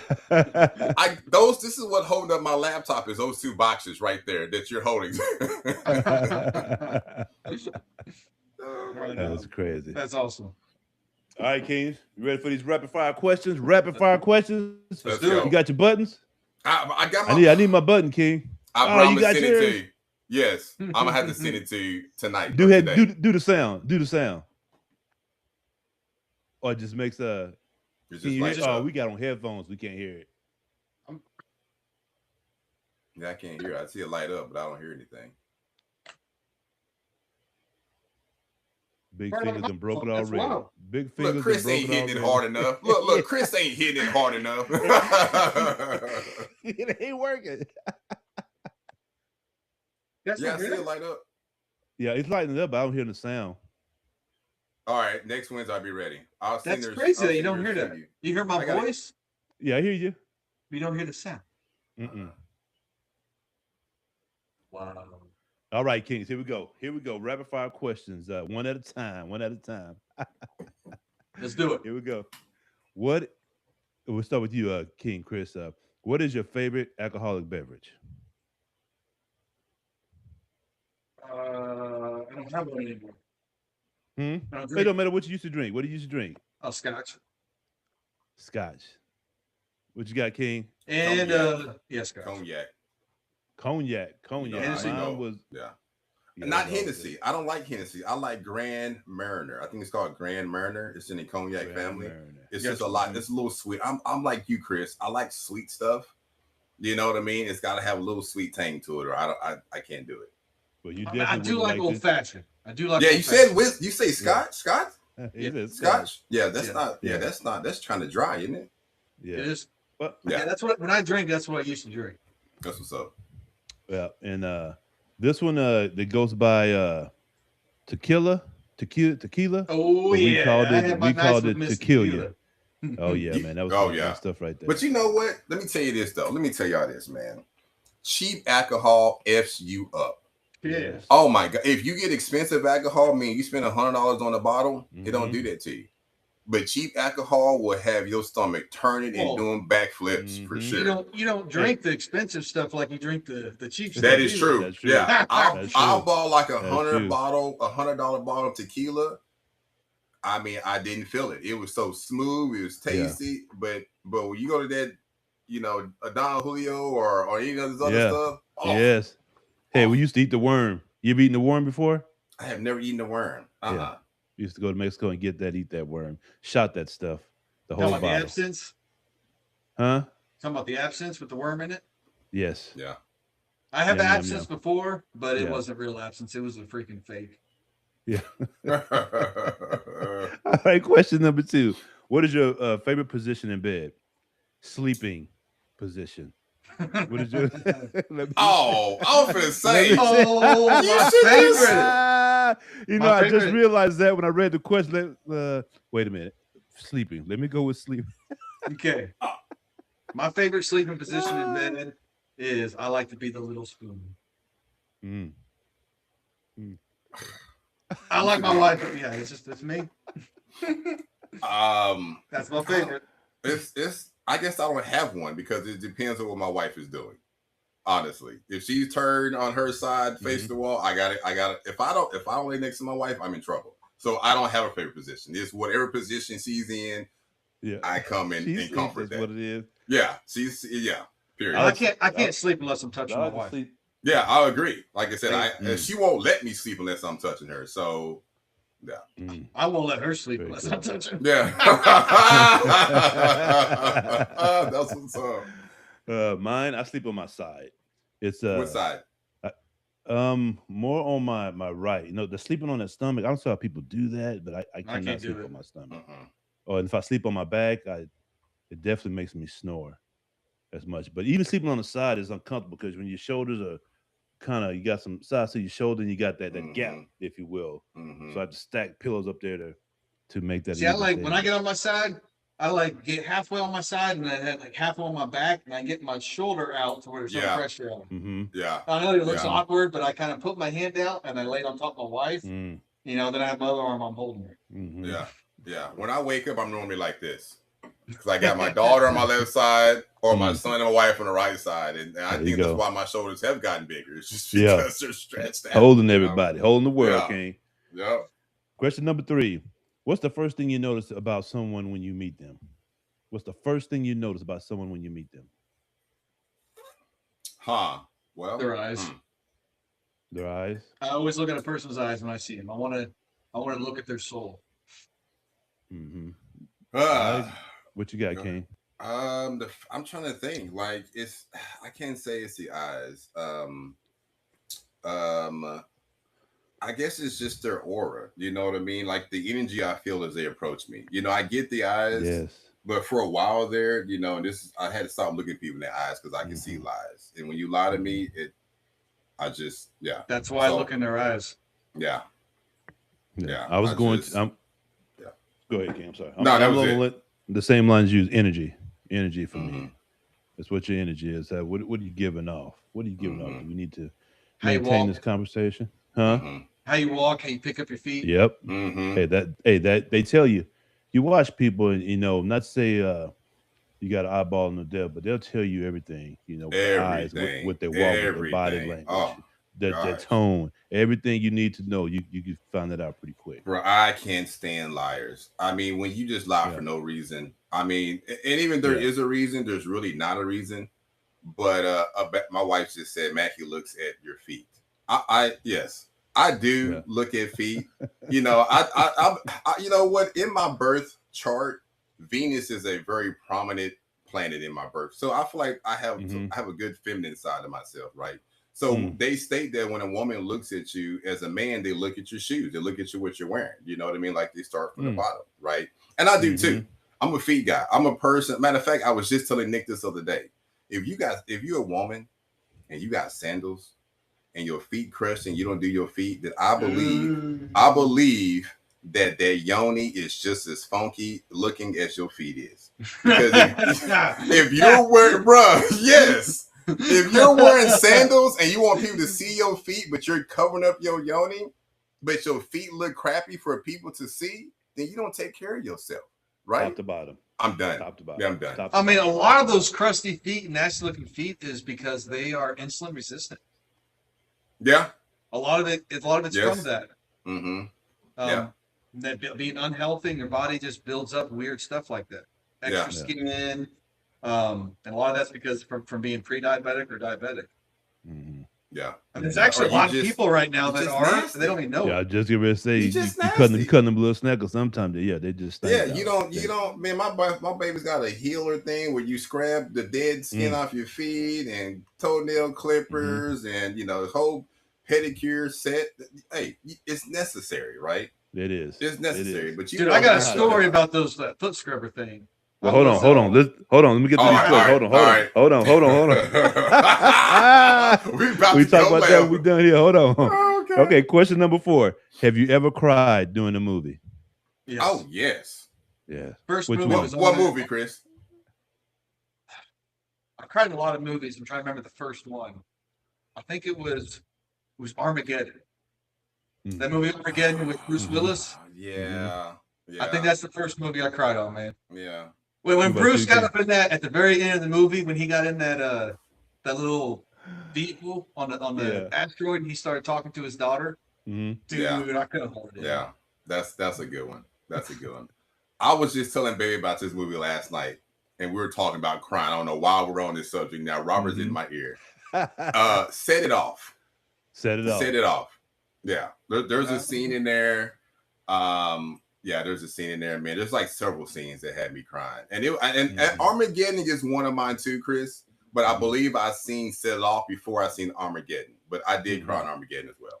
I mean, have you ever seen another movie that Bruce Willis cried in? Another movie with That's the Bruce only Willis. movie I know Bruce Willis actually cried in. Oh, really? Yeah, I don't. Mm. I don't. If I you can't. if you go back to Armageddon, he shares one little tear. Huh? And I used to watch all Bruce Willis stuff. Only movie I ever seen him cry. Yeah. Mm-hmm. Set It Uh, Off. I've never seen that movie. You need That's to a watch good one. that.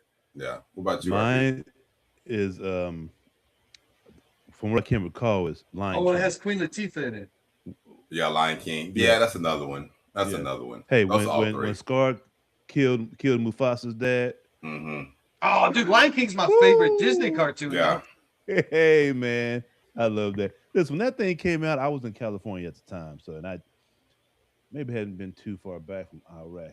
When I tell you, I lived in that movie theater, watching that damn movie over and over and over. For whatever reason, it resonated with me, Yeah. I'm and I with would you. watch that Lion King, man, Yeah. over and over and over, brother. That's Yeah. Lion King is my favorite Disney movie.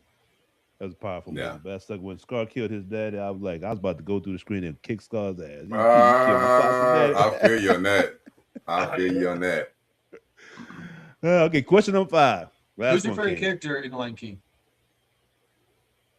Wait, hey, Simba's dad. I like his dad. Mufasa? I love his dad. Yeah, Dude, my favorite character is Mufasa. the monkey, man. You know, they have some Oh, criticism. yeah, man. Oh, he the good. monkey. He Oh, good. yeah. Yeah. The baboon. The baboon. Was Yeah. that a baboon? Yeah. Defeaty? Yeah, I love, yeah. He let the crack Yeah. people on top of his scab. Me and him would have been fighting. Yeah, he was. Okay, last question. Last question. Would you rather have an extra hour every day or an extra day every week? Would you rather have an extra hour every day or an extra day every week? Oh. If I had to pick, I want an extra day. Extra day? Oh. Hell. That's a good one, man. I don't know if I want an extra day. I do enough throughout the 7 days. Have an eighth Yeah. day? Oh, An gosh. 8th day to do whatever you want. You be Man. working. I think I'm gonna go with that extra day.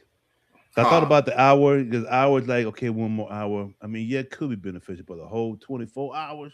Yeah. Yeah. Yeah, I guess I go with the day. Man, I guess I can do something with it. You know what I'm Yeah. saying? Out here You be at the working. lake, everybody's closed on Mondays. So it's almost like an extra day. You know, Right. they don't do. I mean, literally restaurants. I mean, most places besides grocery stores and all that, but most restaurants and some places they don't do nothing on Mondays. So Well, it's almost they like got you to get be a, open, on the weekends.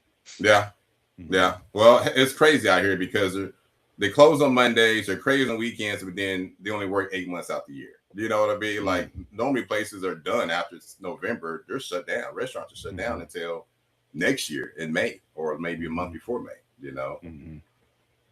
Yeah. it's What you weird. got, Chris, on them dirty feet? What you got on them dirty feet? What about Dirty Feet? He What? talking You were about saying that- something about dirty feet. What was he saying? Yeah, He yeah, was- scraping story. Oh, the scraping thing.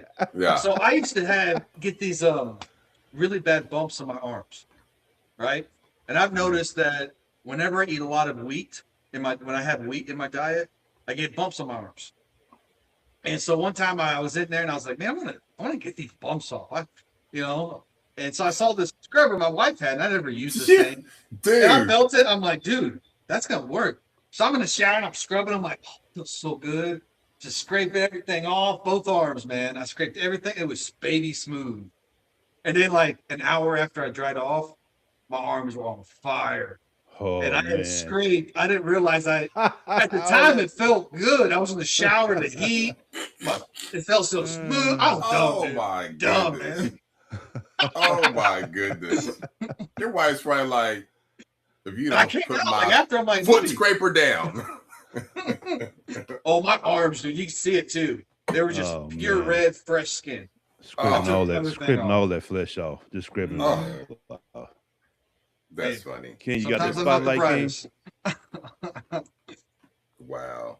We all do, King. We all yes. make the mistakes. I got a spotlight. This is gonna be a little bit different, but I feel like we kind of been talking about this, and you guys, you guys are both in the military, so I thought this was pretty good. I had sent RP a new question based upon this, but we'll ask it next week. Oh, Yeah.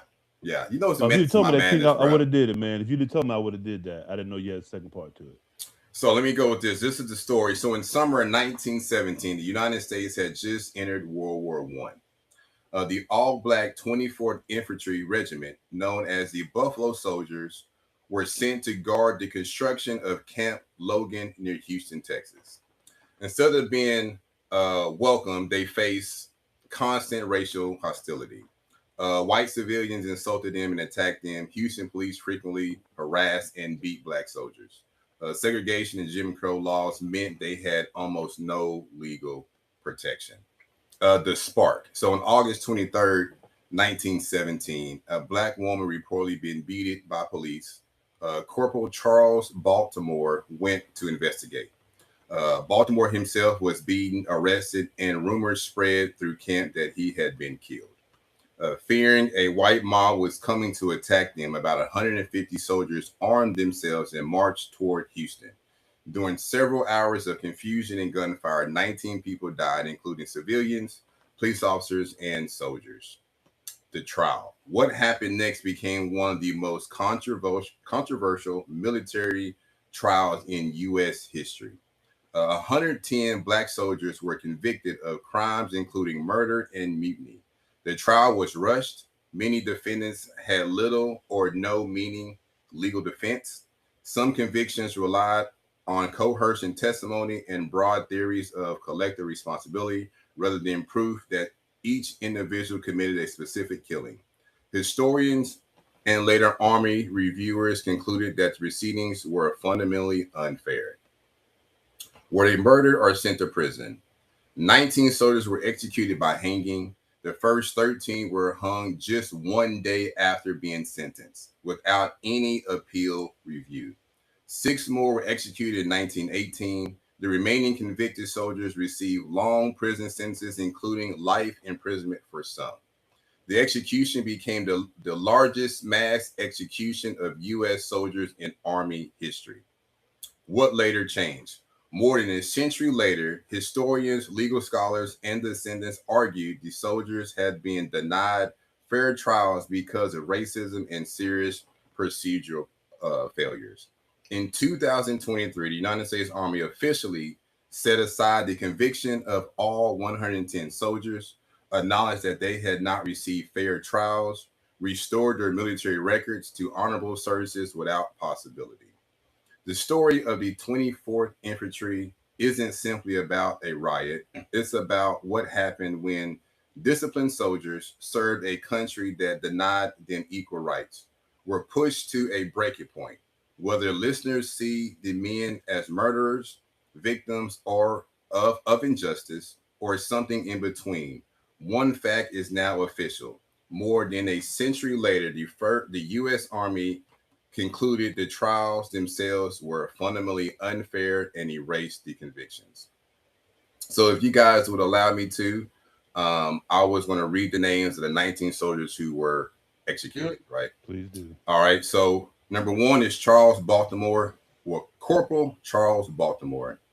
Number 2 is Private William D. Boone. Number 3, Private William Binkeridge.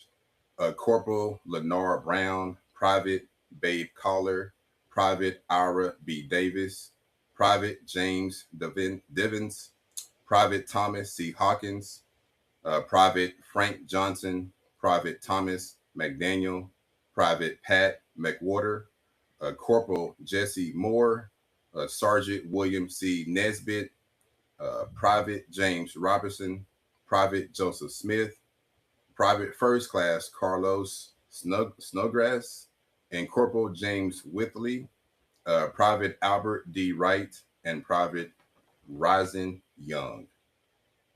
This was our spotlight for today with Brother Many Words. We want to thank these Buffalo soldiers Absolutely. for their service. Thank you for your service, King. gentlemen. Thank you for your service. Rest in peace. Hey, look, man, look. That's crazy. Were these volunteers? These were not volunteers. They were soldiers. They are Buffalo soldiers. No, what I mean is before they became a Buffalo soldier, to become an American soldier, did they volunteer to do that? That I do not know. Because everything in our, like, every soldier in our country has been volunteer. I'm just wondering, like, what I was I'm getting at sure. is if Yeah, they I'm sure. volunteered, like, think about that. They volunteered during a time where most of the country did not like, Yes. and they still volunteered their lives. Yeah. Well, Yeah. listen, ain't nothing changed with that sentiment. It is still very prevalent today. Yeah. They, joined the military thinking they would create a pathway to freedom, if you will, to better treatment. But that never was the case. That never transpired. But there's so many stories of this particular avenue, and you know, and I always think when they go back and rectify the situation, if you would, and justify the wrongdoing, and then give them their due credit. I mean, does it really matter? These gentlemen I don't lost think their so. lives. You Mhm. know what I mean? And as you just mentioned, they volunteered to serve the country, and it pisses me off because there's a lot of stories like that. A lot Yeah, of stories like that. there's a movie behind it too. The movie's pretty interesting. As a matter of fact, I just watched the trailer on it the other day. But Yeah. there's a movie behind it. It gives a little bit more. I can't say details, but I mean, it gives a point of view, the Hmm. illustration about it. I would say Hmm. so. Again, these are things that are not taught in Hmm. our history. So you got people out here claiming this and claiming that and claiming this, and if they just stop to again put their shoes or their feet into other people's shoes and do a little bit of digging, they would realize this. But and then some, I just don't think they even care. You know what I That is mean? it. It's just, and to me, when it comes to that and the hatred of that, that's when that becomes a mental health thing to me. It becomes a mental health issue. When you're unable to put yourself in someone else's shoes, then you're no good to society. To me, you're just no good to society. We're supposed to have each other's backs regardless. You know what I mean? And when you think about the rebellions over this country over these years, the world rebellions, many people stood together, regardless of color, Yes. regardless of status, regardless of religion, regardless of anything. They did Chris wrong. I'm standing for Chris. I'm standing for Hmm. Chris. Right? I'm gonna die for Chris. I'm gonna die for his family. I'm gonna make sure that he's gonna be right. That's gonna be my Hmm. sacrifice to the world. Hmm. But it's unreal that what people do. It really is, Hmm. and how people forget or just don't even care to know. Well, and to expand on what you just said, in those times of trouble, excuse me, we come together and we fight for one another. However, when that is done, that is forgotten and it's back to what it used to be. There's no building up on that, Mm-hmm. which if it had been, we would be in a better spot to, if you talk about all the wars and the skirmishes and things that we've had, but we don't take the opportunity to build up on that love, on that foundation. It's Mm-hmm. back to the way it was, right Right. off the They just bat. go back to And I being mean this propaganda immediately. Yes. Yeah. to separate us again. Yeah. Yeah. And while we're kind of on this, if you don't mind, RP, you finna close out No, or go can ahead, I bro. read something? Go ahead, So, bro. I wanted to bring up this Jake Lang thing that happened yesterday, talked about fathers, right? Hmm. And because I think this is necessary, right? Because there's so much, you know, um, illness spoken against fathers, black fathers in general, right? Hmm. So I just wanted to put this out. And so this information is from the U.S. Centers for Disease Control and Prevention, National Center for Health Statistics. We're looking at fathers ages between 15 and 44. So among fathers who live with their children, black fathers were often as involved or more involved than white fathers in daily caregiving. So here's the statistics, right? So it says bathing, dressing, diaper, child, or changing diaper every day. Black fathers 70% in their child's life, white fathers 60%. Another daily activity, eating meals with their child every day. Black fathers are 78%, white fathers are 74%. Help with homework every day. Black fathers are 41%, white fathers are 28%. And take child to activities every day. Black fathers 27%, white fathers 20%. So where the racial difference is much larger is whether fathers live in the same household as their children, which is what these signs are indicating. Black families were failures, right? It says that white fathers, about 37%, have children living with them, while 8.2 have children living elsewhere. Okay. Black fathers, about 33% of children live with them, 24% of them, or 24%, have children living elsewhere. That means Black fathers were much more likely to be non-resident fathers, but does not automatically mean they are uninvolved. Okay. So non-residential fathers. Research also shows that many Black fathers who do not live with their children remain actively involved. One large study found Black non-resident fathers spend as much or more time with their children than white residential fathers. They share parenting responsibilities more often, report stronger or co-parenting relationships than either white or Hispanic non-resident fathers.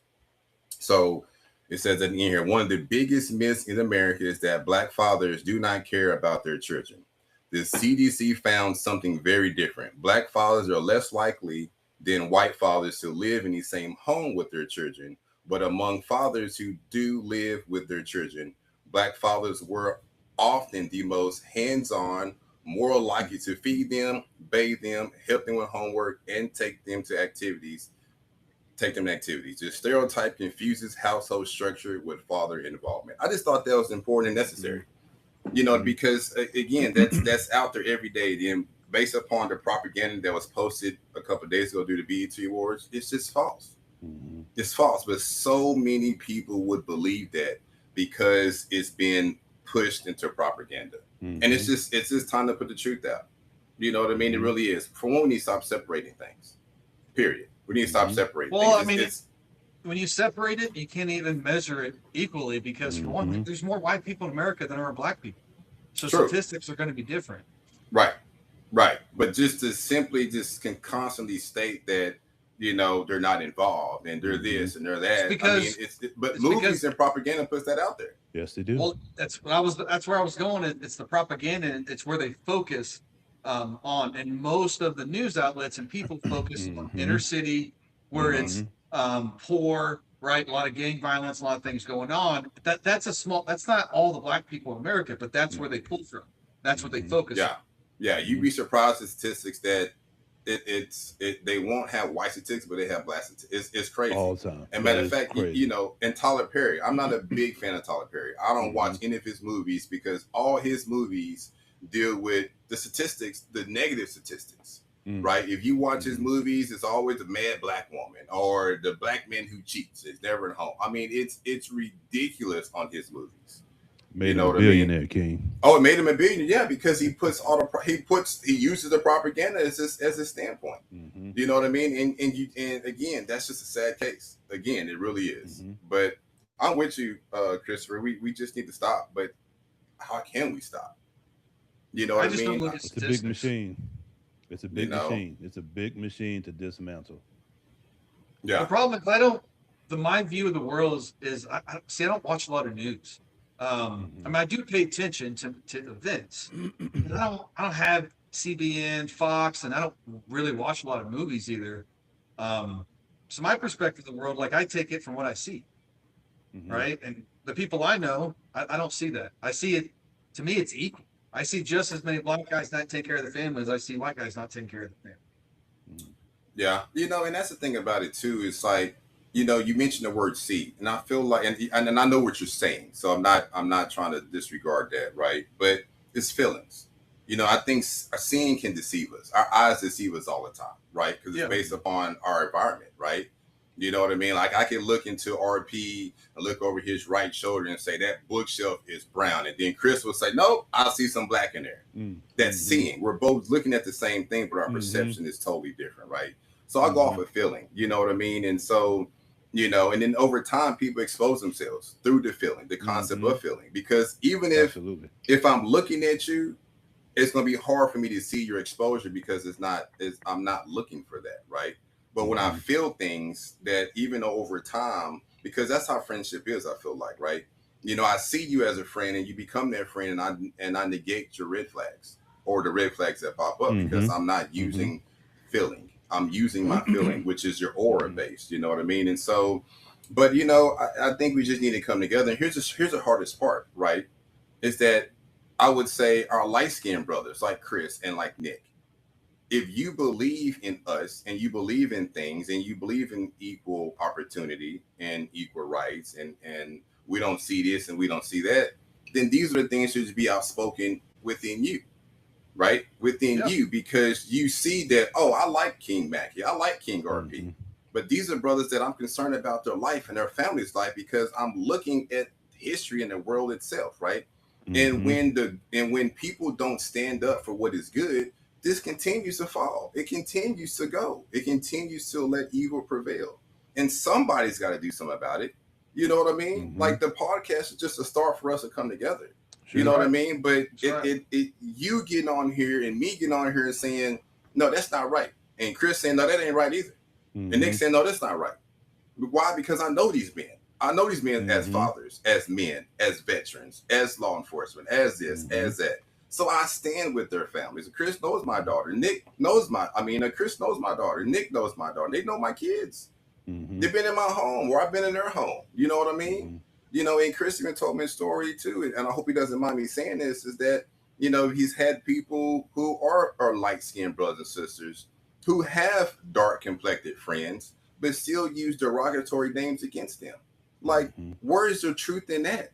Where's the realness in that? I lost a really good friend because I put him in his place.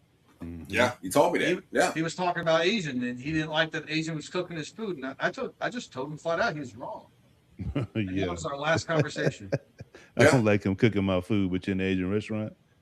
He went down to Louisiana and he wanted to get some good Cajun food, and there was a couple of Asians in the kitchen he saw working. Right. And he's like, I don't like that. I don't want Asian people cooking my food. I said, dude, what's the problem? I said, you understand, like those are probably Americans. Yeah. Like I don't, like, why? He's like, no, I ain't eating no food cooked by Asian. I just said, dude, you're wrong, man. And he's like, as soon as I said that, he was like, I'm done. He turned around, walked out, and that was it. The next time I heard from him was when he killed himself. Wow. Yeah, but you know, Avatar was about that. You know, me and my wife, we're gonna watch Avatar. Oh, dude, I just watched that. Did you watch the new one? Yeah. So good. It was really good. But okay, the general who was now the Avatar, right? Slowly kept trying to get him to connect and say, look, you don't have, and see, to me that reminds, and God rest his soul, right? The brother that you just mentioned. But to me, that's what it is that you just have some men of light brown, you know, descent who just don't want to be part of a black community, who don't want to integrate together, who don't want to be considered equal in any stance, and they're willing to die. Because they're so brainwashed. Yes, they're willing to die. Yes, it is. Yeah, and it's just all you have. I mean, the thing is it's hard to get those people to turn around because they're deep. They're deep in it, right? Yes. Doesn't mean it can't be saved, and doesn't mean you can't change their perspective. Yeah. It can be done, but you can't do it in a negative way. Right. That's right. But you got to take on your roots. I mean, just like Spider, right? Spider was dying, right? Because he could not breathe on the earth. And what did he have to do? He had to, God damn it, he had to die, right? He had to die and go to his roots. And once he went to his roots went inside him, right? He could breathe. He understood. He could connect with the people. Matter of fact, he was a helping hand at the end of the movie when they connected to Mother in the sea, right? And then here's the thing about it too. The natives had a hatred. The natives had a hatred. I can't hold it anymore. Go ahead, bro. Oh my goodness.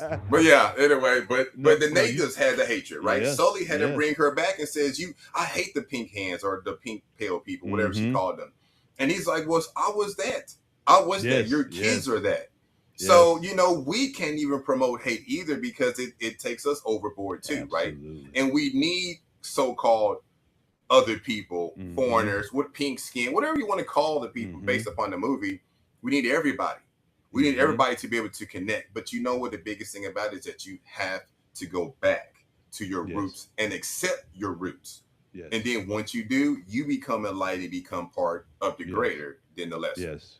And that's exactly what happened to his wife when he she forgot because she was so consumed with hate for the pinks. She was so consumed with hate, and he had to check her.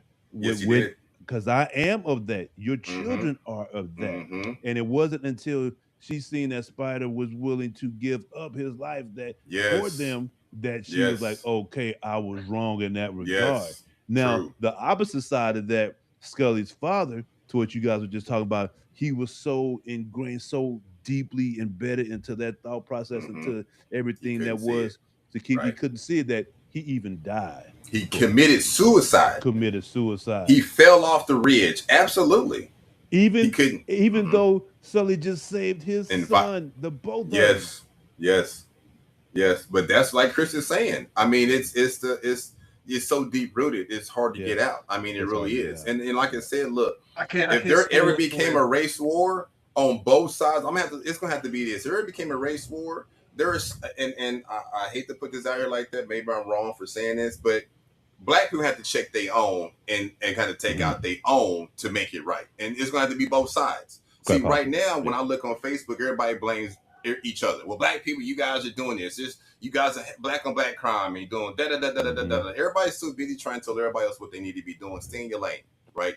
Mhm. Get your own stuff. Mhm. People, whatever you want to call it, y'all get y'all together. Let us get ours together, right? If we had to separate things, right? If we just had to separate things, let us go to these YNs and say, you lay a hand on da da da da da, then your life is mine, right? Mhm. And then the young light skinned brothers or whatever, Chris goes to people and says, hey, y'all need to chill out with this. If you can't accept the equal and my brother here, then you need to leave. And you're not gonna be a part of this. And if we have to hunt you down, we're gonna hunt you down. Because we're gonna have to take out both on both sides to make this right. You see what I'm Sure. saying? To make it, but to blame for my side to be blaming your side and your side to be blaming my side, if we just had a create division, or you people trying to tell me what I need to be doing, or black on black crime, it's equal across the board. There's black and black crime, there's white and white crime. It is darn near equal across the board. But here's the thing about it too: when you live in an all black neighborhood, who you gonna kill? You're gonna kill what you see, right? You live in an all white neighborhood, who you gonna kill? You're gonna kill what you see, what you're around. You're not gonna go across town to go kill Johnny not in his home because he's white. You're gonna try to maintain your own living in your own environment. That's right. And we all in the same boat. There's All plenty the of same crime damn boat. amongst rednecks, man. That's in every race, King. That's It in is. every race. It's in man. every race. Yeah. It's in every race. Yeah. We just keep it. They just keep the black and white because that's the most popular. But it's in Yes. everything. Before I went to the bathroom, I had a thought. I didn't want to share it. It's about that movie. And you were talking about Spider. So have you seen Fire and Red? Me? Yeah. The new one? Uh-huh. Yeah. Okay. So we can talk about it. Oh yeah. All right. So when Spider died, you're talking about the planet, took him over and made it to where he could breathe and all that, and he died. Right. So that is a great example in this movie how they're talking like he was a completely different species. Okay. Yes, he was. Like we're talking about black Yes. and white, but we're the fucking same species. Yes. It's like talking about a black Yes. dog and a white dog. They're both pit bulls. Right. Right. We're the same. Right. But in this movie, these were different species, and the planet way more connected in this planet. With how everything was with the fungus. But the planet is still accepted that human, even though at the time the humans was killing the planet. Right. Okay. The air. Yeah. I thought like that to me that's really good. That's important. Oh yeah, that's what me and Robert just talked about. We talked about the come togetherness they're required because everybody who played a major role in the movie were not natives. You know what I'm saying? Sully was not a native. Spider was not a native. Matter of fact, the girl in the movie was not a native either. And she's the one that helped Spider come back. You see what I'm saying? Yeah. And Because the planet understood what's inside every person is the same. Absolutely. That's and right. and me and Robert just talked about how the native people were blind and were hatred. They had hatred against the pink skin, whatever they called them in the movie. The mom had hatred against not necessarily Sully, but the pink skin. She even stated that I can't stand the pink skin because they come kill my people. They come get and there's truth to that. But she had to realize that we relying on each other. We all have to come together. Even at the end, the girl, Spider, and the young child who was a native came together with Mother. They connected to the leaf at the bottom of the ocean. And then that gave Mother the power to do what she did. And matter of fact, even at the end, like the Bible says, what the devil meant for good, what the devil meant for bad, God turned into good, right? So if you remember the things that attacked the Sky people were the things that were attacking the natives at the beginning of the movie. You remember the squid looking things with Hey boy. Yeah. they were attacking the natives, but let alone they became their friend. Yeah. They became their allies and destroyed the Sky people, you know, in their own ignorance, bro. Yeah.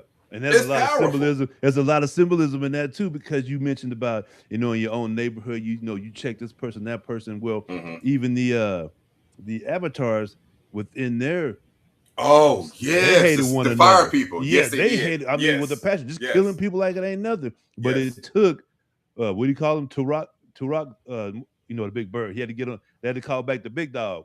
What do you call him? Turok Dumore, for the, you know, the one that brings everybody together. Not until then will they come together. That one person, that one leader, and it's the same thing. There's so much symbolism in that movie. But I'm with you. Like, look, I cannot sit down and watch a movie with like, I do it like this. Yeah. Right, you like, hold on, man. Pause the movie real quick. It take you 4 hours to watch a 2-hour movie. Really 6. That movie's like 3.5 hours long. It's like a 6-hour movie. But like, what are you doing? Like, that means something right there. That does. I said, no, that means something right there. I'm telling you. James Cameron is an amazing man. That dude right there. Again, these people don't just make this stuff up. No, they don't. The Harry Potter's not made up. I mean, none of this stuff is just made up. You know, these people do their research, they understand history and try to present us history in these movies. And as people, we need to take heed to this. We think it's crazy to investigate movies, but because they're considered entertainment for so long in our lives. You know what I mean? But it's time, fellas. It's time. Well, because I believe there's a universal law where truth always has to be revealed.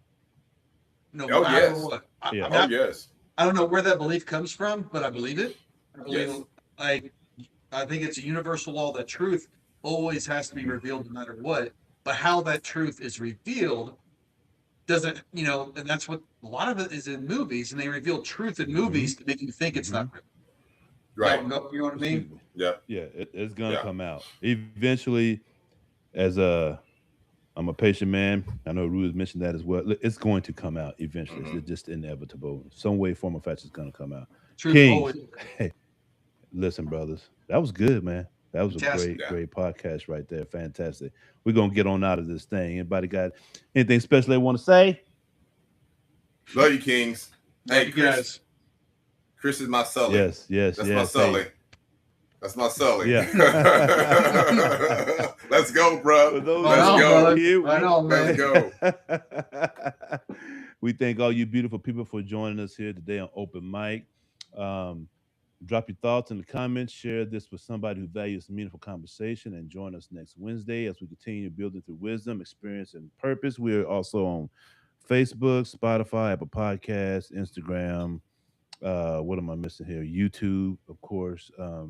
TikTok. Go on those pages. Give us a like and subscribe. Show us some love. King Chris, take us on out of here, brother. As always, we're going to finish with our 3 pillars of success. Give me 1 second. I'm sorry, I didn't have these pulled up, guys.